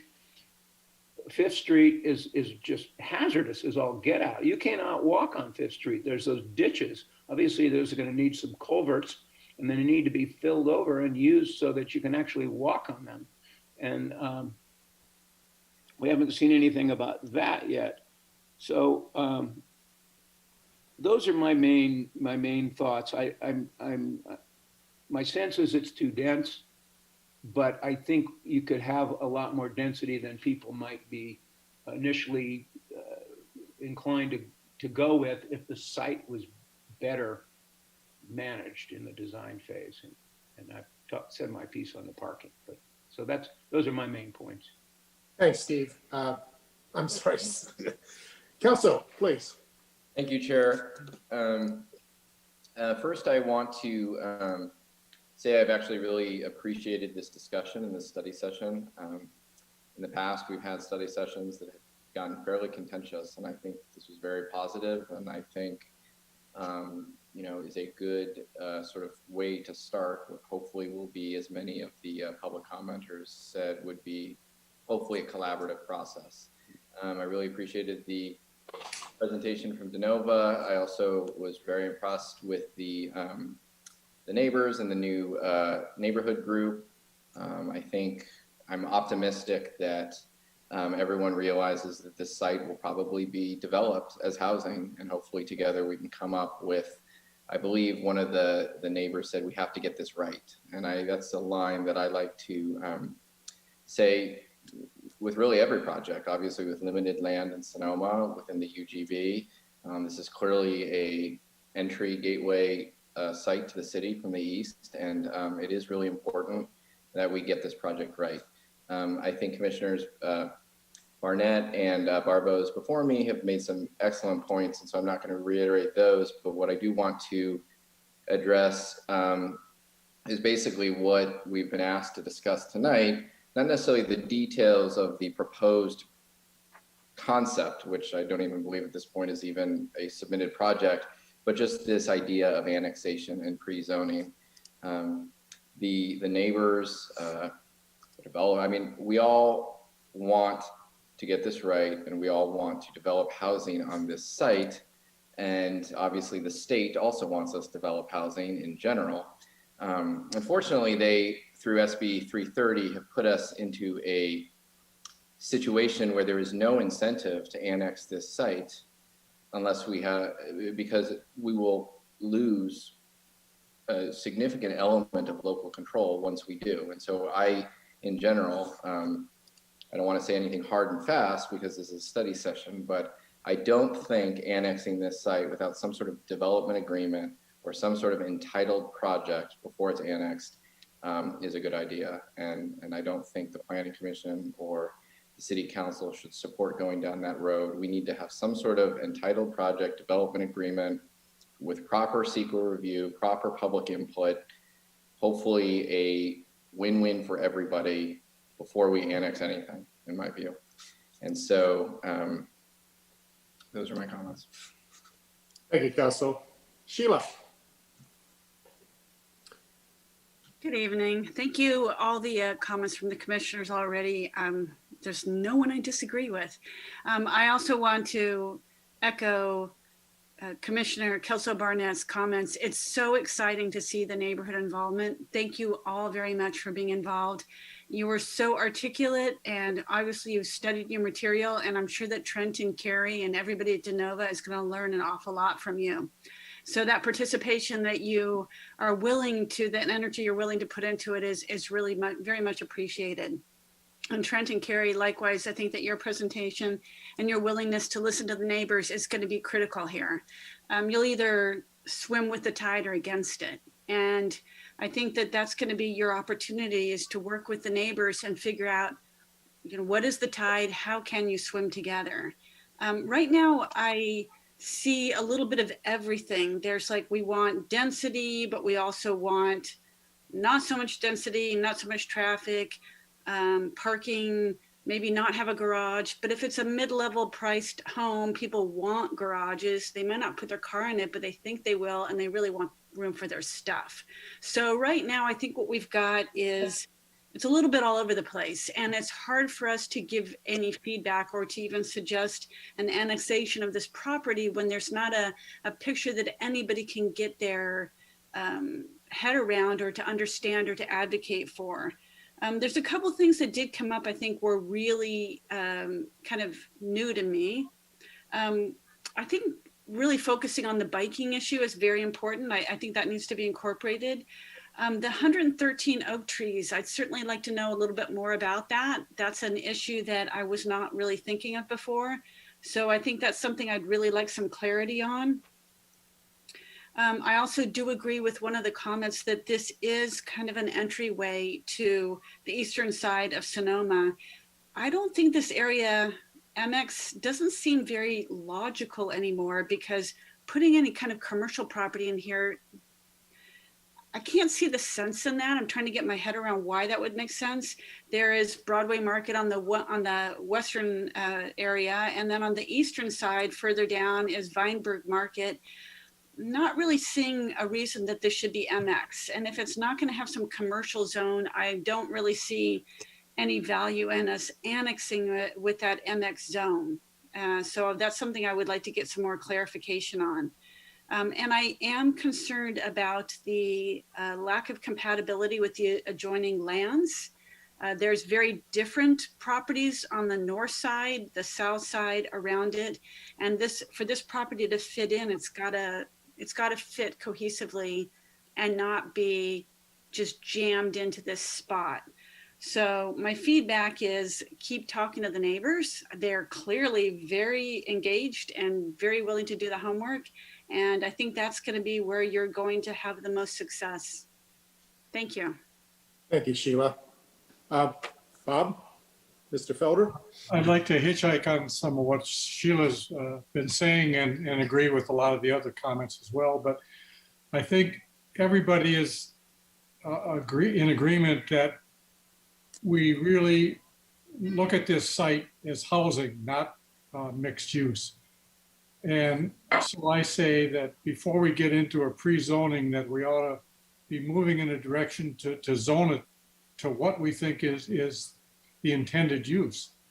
And however dense that zoning is, but to make it residential, not mixed use, so that we can move forward with projects that fit the zoning. That's where I'm coming from. Thank you. Mr. McDonald. Thank you very much. I want to first thank all the participants tonight, including the neighbors and also DeNova. I think that us being able to do this will facilitate better planning and also provide more discussion, and more discussion creates better ideas and ultimately would be better for the city.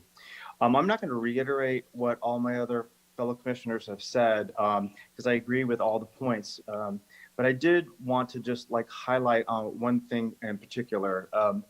I do feel that the whole city needs to have identified specific plans based on past involvement. I know that the prior planning director had created at least specific planning areas, at least for the city.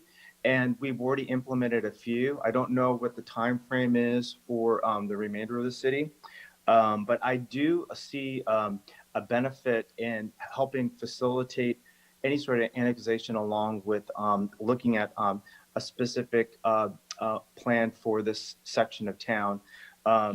Also, even getting a little bit more creative is the fact that the city could also facilitate an actual specific development plan.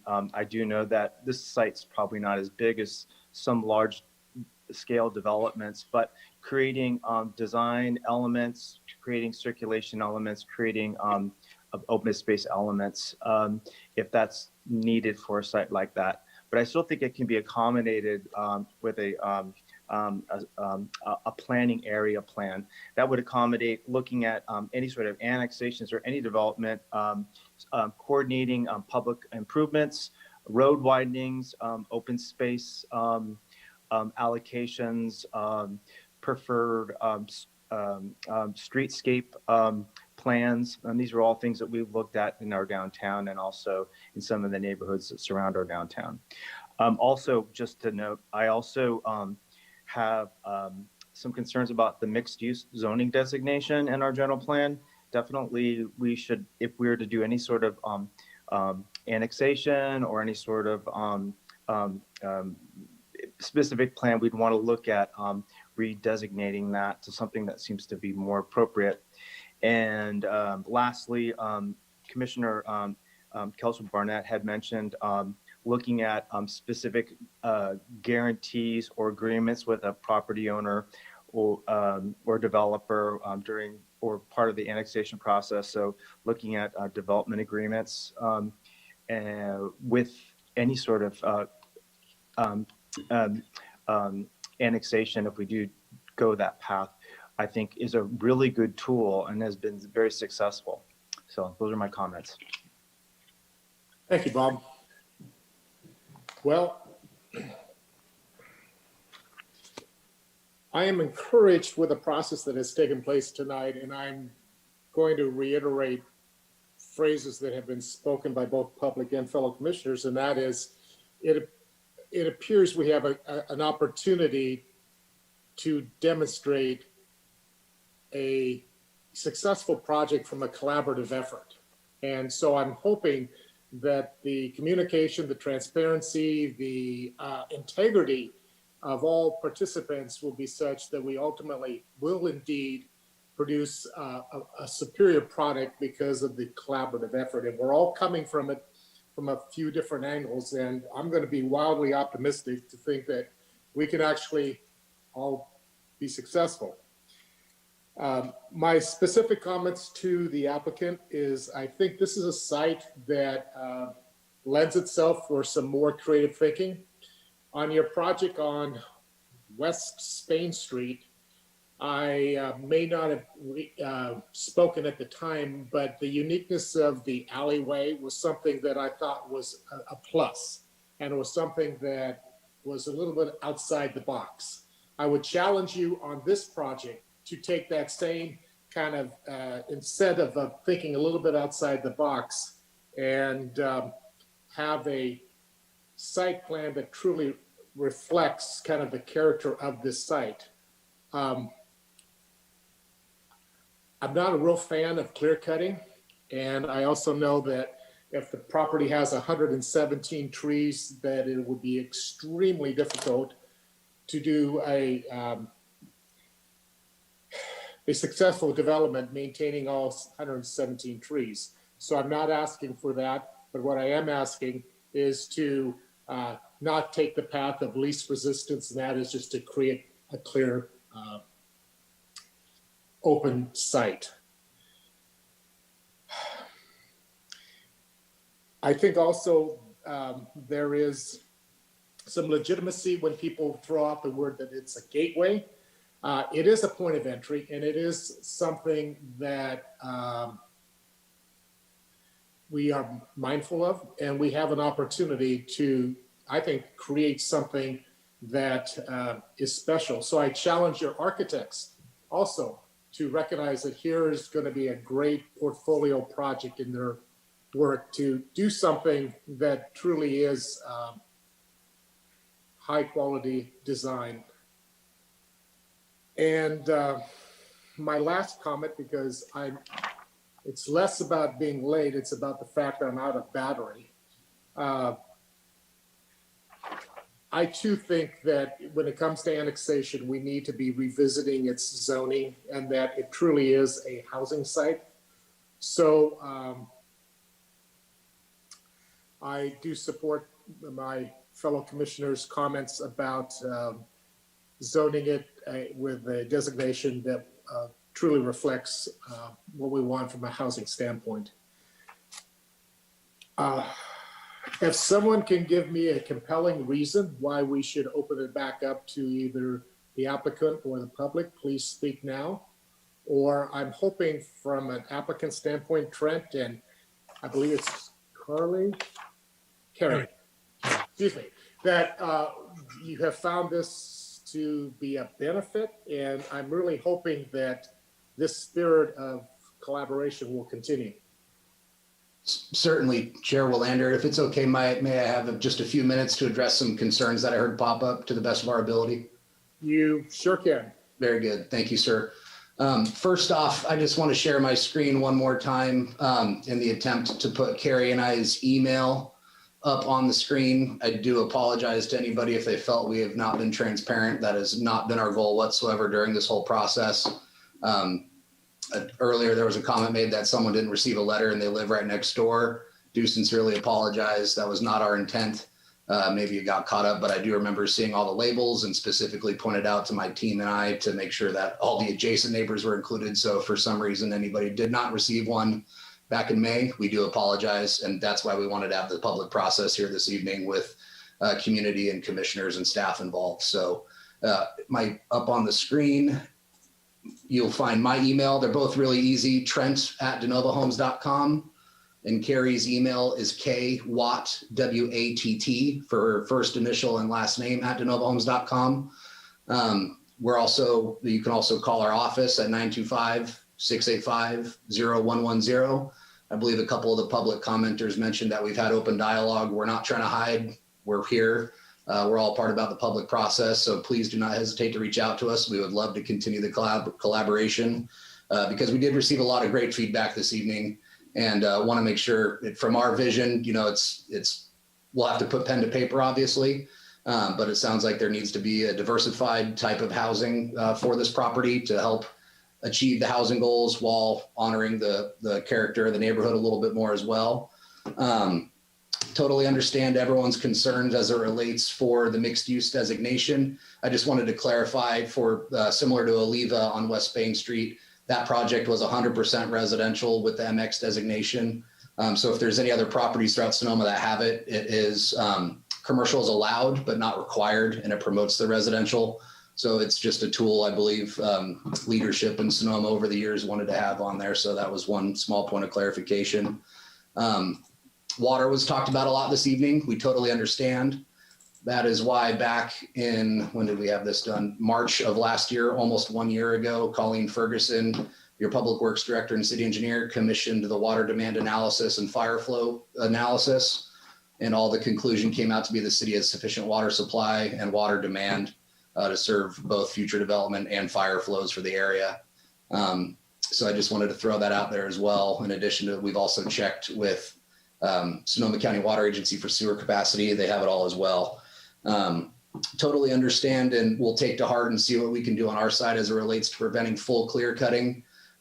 One thing I just wanted to point out, and just pulling up our original conceptual site plan that was from our PowerPoint, is due to the nature of this property and the depths of the utilities around Jones and Napa Road, the property needs to come up about 2 or 3 feet as it is to be able to service and tie in the utilities into Jones and Napa in order to function from a sewer and a water standpoint. So we will sincerely look at it with our arborist and civil engineer as to what we can do to prevent as much clear cutting as possible with future proposals. And I apologize if I didn't mean to cut off Commissioner Barbos earlier, but while the conversation was being had, this was a 45-unit conceptual site plan we prepared a while back while we were doing some yield studies and analyses for the property. And just from a test fit standpoint, because we had it in our library, these are the product types from Oliva, the project that we've talked about a couple of times on West Spain Street, where those units have less garages or no garages, depending on the building type. We'll definitely take those comments to heart and look at what we can do. But we'll also try to juggle the gateway comments where we're trying to create a nice gateway into the city while creating less garage parking, if you will. Just because my initial reaction when we're coming up when someone is coming up Napa Road, a diversified street scene rather than a sea of parking spaces or just a fence covering parking. We'll try to figure out a way to keep it interesting is all I'm saying. So with that, we've taken all of our notes. I think we've gone through a ream of paper each on our side. So we do sincerely appreciate the community's comments, written and spoken here this evening, all the commissioners' thoughtful feedback, staff for getting us here this evening. And again, any of the leaders of CAPS, please do not hesitate to email or call our office. We'll make ourselves available to follow up. Because what I'm hearing tonight, all the feedback is not one specific zoning district or general plan designation can satisfy everyone's goals, but maybe a planned development district might. where there's a transition or a diversified type of housing on the property. So this has been very, very helpful, and we do sincerely appreciate it. Thank you. Thank you. So I do believe, I'm sorry. Vice Chair Barnett would like to make a couple of comments, and then I'd like to follow after him if that's okay. Sure. I'm sorry, you're going to make comments to all of us, including the applicant? Yeah, sure. Yes, But go right ahead. I believe Vice Chair Barnett would like to speak. Oh, I just had a question, and I don't think we need to have an extensive discussion, but going forward, one of the things I'm curious about is this. If I understand it correctly, DeNova has an option on this property. It is not the property owner. And I would like to get some clarification in the future about issues pertaining to the annexation and pre-zoning and who ends up with those entitlements. Is it the applicant or the property owner? And if the applicant drops out of the project, does the property owner retain both the annexation entitlement and the project entitlement? So it's just a question to tuck away. I'd like to get an answer at some point. Sure. The quick answer will be when the land is in the city, the owner is going to benefit from that because the land is in the city. It can't not be in the city depending upon an agreement with an applicant, so to speak. But we'll be sure to get back to you on that. Thank you. I'd like to just respond to Commissioner McDonald's comment about specific plans.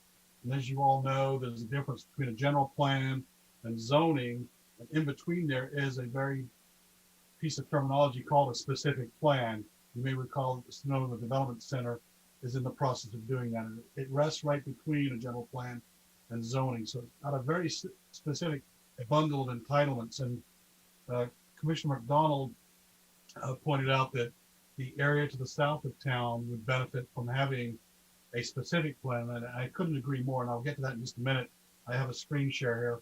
But as far as a specific plan that I just mentioned on a 2.8 acre piece of property, I've never seen one in my experience on just a piece of property. And perhaps as Trent has just mentioned, maybe he prepares a plan development as it kind of synthesizes with our city requirements. So clearly there would be a benefit in that. I'm going to try to share my screen really quickly. Bear with me, please. I'm going to show you a diagram here where you can see the city, where the city limits and the urban growth boundary lie. And you can see down in this location here, this is the Doyle property. And you can see also down here on the south side of town, on the east and west side of Broadway, you see that there's property called the Merlot properties. And then you'll see the Serafini, Zapponi sites as well.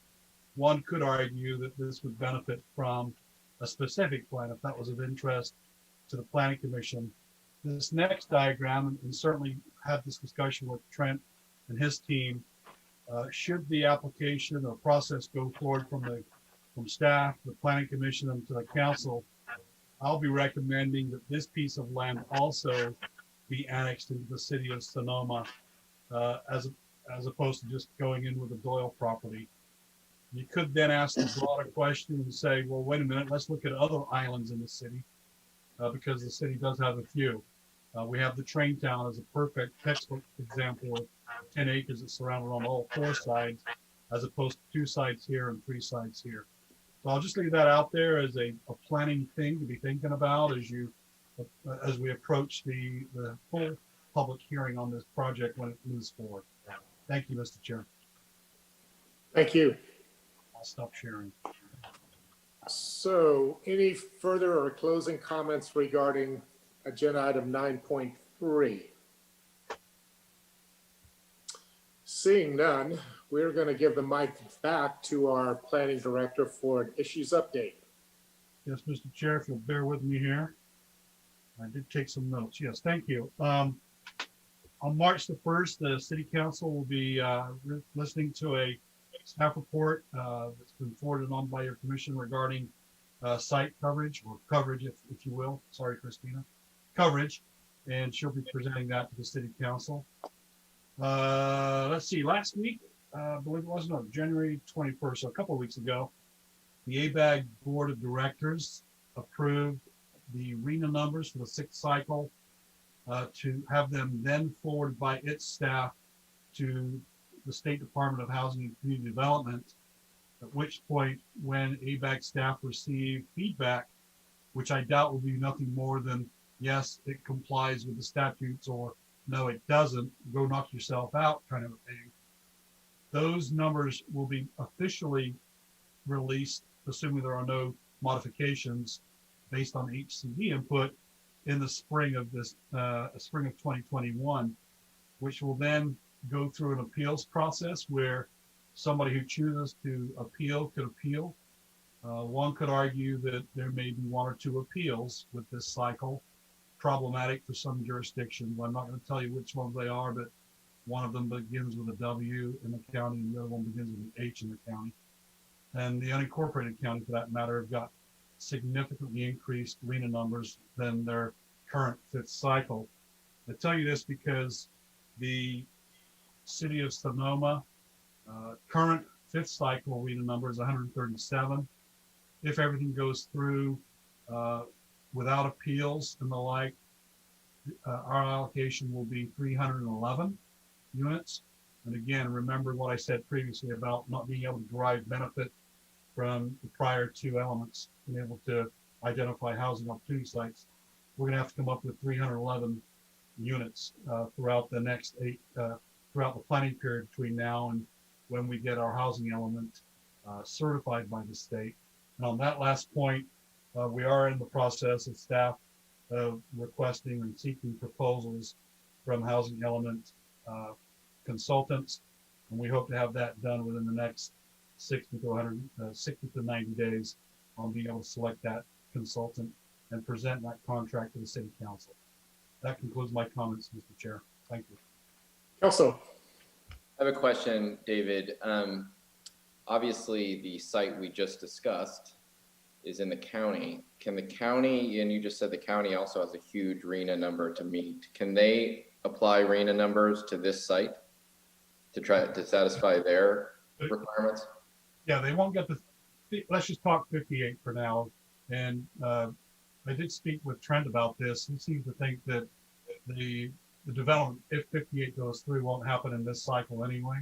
Mm-hmm. I could be wrong. Trent, did I remember that correctly? Yeah, just from a timeline standpoint, I mean, we've been working on the initial study for 12 months already. And all likelihood, it's probably going to take another 12 months to get annexed and something approved if everyone reaches consensus. And then we have the plan check process, the permitting process. So there's a significant amount of time between now and the possibility of putting a spade in the dirt to develop the site, let alone put a foundation in the ground. So there is a good gap period here. So what happens then is when, let's say the 59 units, let's just say 60, when the 60 units are issued building permits, that's when the agency who has the issuance of those permits will then seek credit in the next reporting year to the HCD in their annual progress report. So for example, Christina right now is looking at the building permits that we issued in the city for calendar year 2020 to report our 2020 HCD APR annual progress report actually by April the 1st of this year. So in the case of a DeNova project, if those building permits, they'll be in the city limits, of course, we, the city, will get credit for those 60 units, not the county. No, I understand that. I was talking before building permits are issued. Don't we have to find sites to apply? We have to find those 311 inside the city limits, otherwise. That's my question. So we can't do that. Okay, thank you. Yeah, thank you. anyone else? Yes, Steve. I had a question for Trent. What's the density on Oliva? That is the same, that's maximum density for the MX designation. It's an 1.5 acres at 20 units per acre. So for 30, there's 30 units on that property that are now almost completed. Well, just an observation. I drove around in there. It feels a lot more spacious than this looks. Okay, totally. Yeah, I mean, it just has a different feel because it's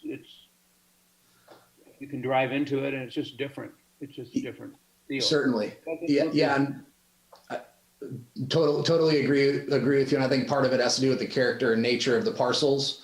Whereas the Doyle piece that we've been talking about this evening is, for lack of a better term, almost on a peninsula, similar to Mockingbird, where it's surrounded by streets on three sides.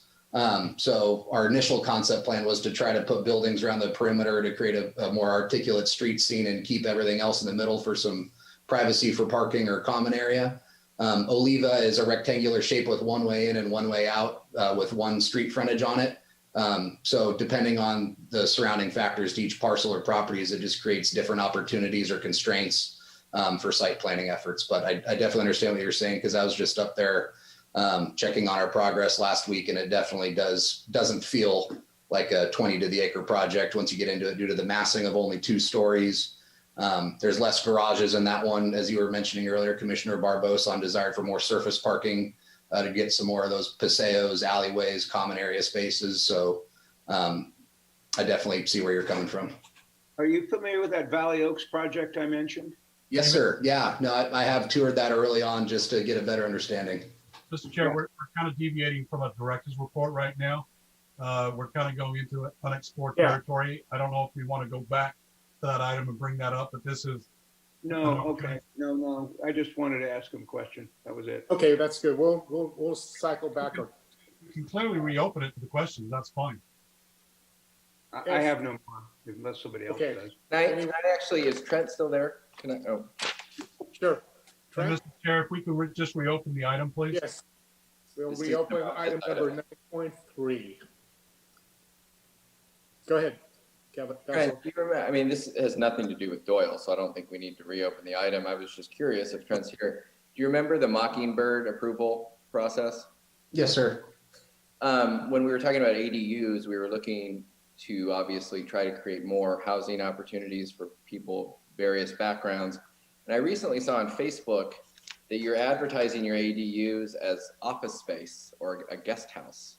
And I was just curious what went into that. Certainly. No, happy to do it. So when going way back to when we were going through the early iterations on Mockingbird Lane, we were exploring the accessory dwelling units as an option for buyers to select.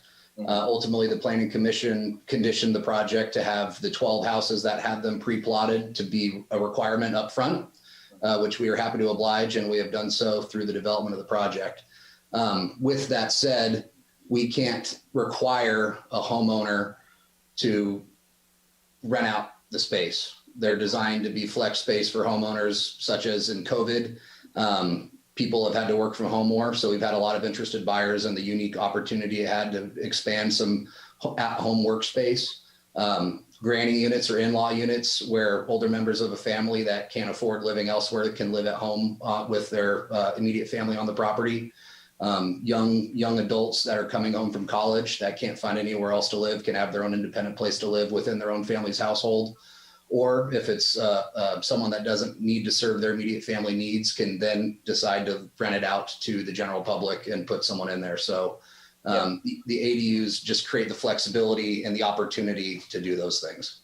No, I agree with you. I mean, you obviously can't force someone to rent out their ADU. I just want to sort of highlight again that ADUs for a long time have sort of been described as the salvation for our housing crisis. But ultimately, what I think happens is not only does it increase the price of the base house, and to the point where this house in particular is being advertised for $1.2 million. Typically, from what I mean, if I can just generalize, I don't think someone buying a $1.2 million house wants, a renter in the back. I mean, it's going to be a Peloton studio. It's going to be a home office. And so this is not a criticism of it at all. If I was DeNova, I would obviously be probably advertising it as well. It's a criticism of the process and just this sort of, I think people need to think more about what ADUs are actually going to do. Sure. So definitely. Mr. Chair, if I could just piggyback that comment now that we've opened it back up, right? Just very quick. I know Christina, when we do, it's a question more to staff now. in thinking about what I've just heard, through this housing element process, we are able to project towards that 311 RENA number, a certain number of ADUs. And we've got a history of around, let's say between 10 and a dozen ADUs. We'll be able to use that number towards the 311, but if there's a prohibition now, or not a prohibition, but if there's no certainty that those will arrive, then the question is, how valid is that number that we use towards the 311 if they're based on market issues?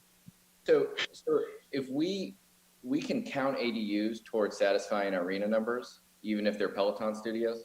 Well, that's the question I have, is because they're not gonna, for example, if we try to claim 25% of 311, whatever that number is, HCD is not gonna accept that. We'll have to do a number that's somewhat consistent, like a safe harbor number. They'll recognize what our past has been, unless we can come up with a justification of ensuring that those units are going to appear if it's above the a dozen or so that I mentioned. I'm concerned that we would be incorrectly making that assumption that they're going to remain as ADUs accessible for those that are of lower incomes. The ADUs really kind of count marginally. They're not deed restricted, and they're typically moderate or above moderate income. And we don't permit very many in any given year. But there's, like you mentioned, there's no requirement to rent them out, and we don't have any tracking mechanism. Again, I have no problem with ADUs. I just don't think we should be under the illusion that they're going to really provide a lot of low-income housing, because I don't think functionally they're going to be used that way. Okay. So, Mr. Story, you've totally confused me.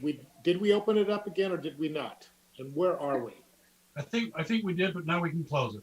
Thank you. I'd like to close it. And I would actually like to entertain the idea of possibly adjourning. No. Oh, sorry. Oh, no, please. Yeah. Go right Yeah. Before, is this commissioner comments? Can I make a brief comment? Yes, please.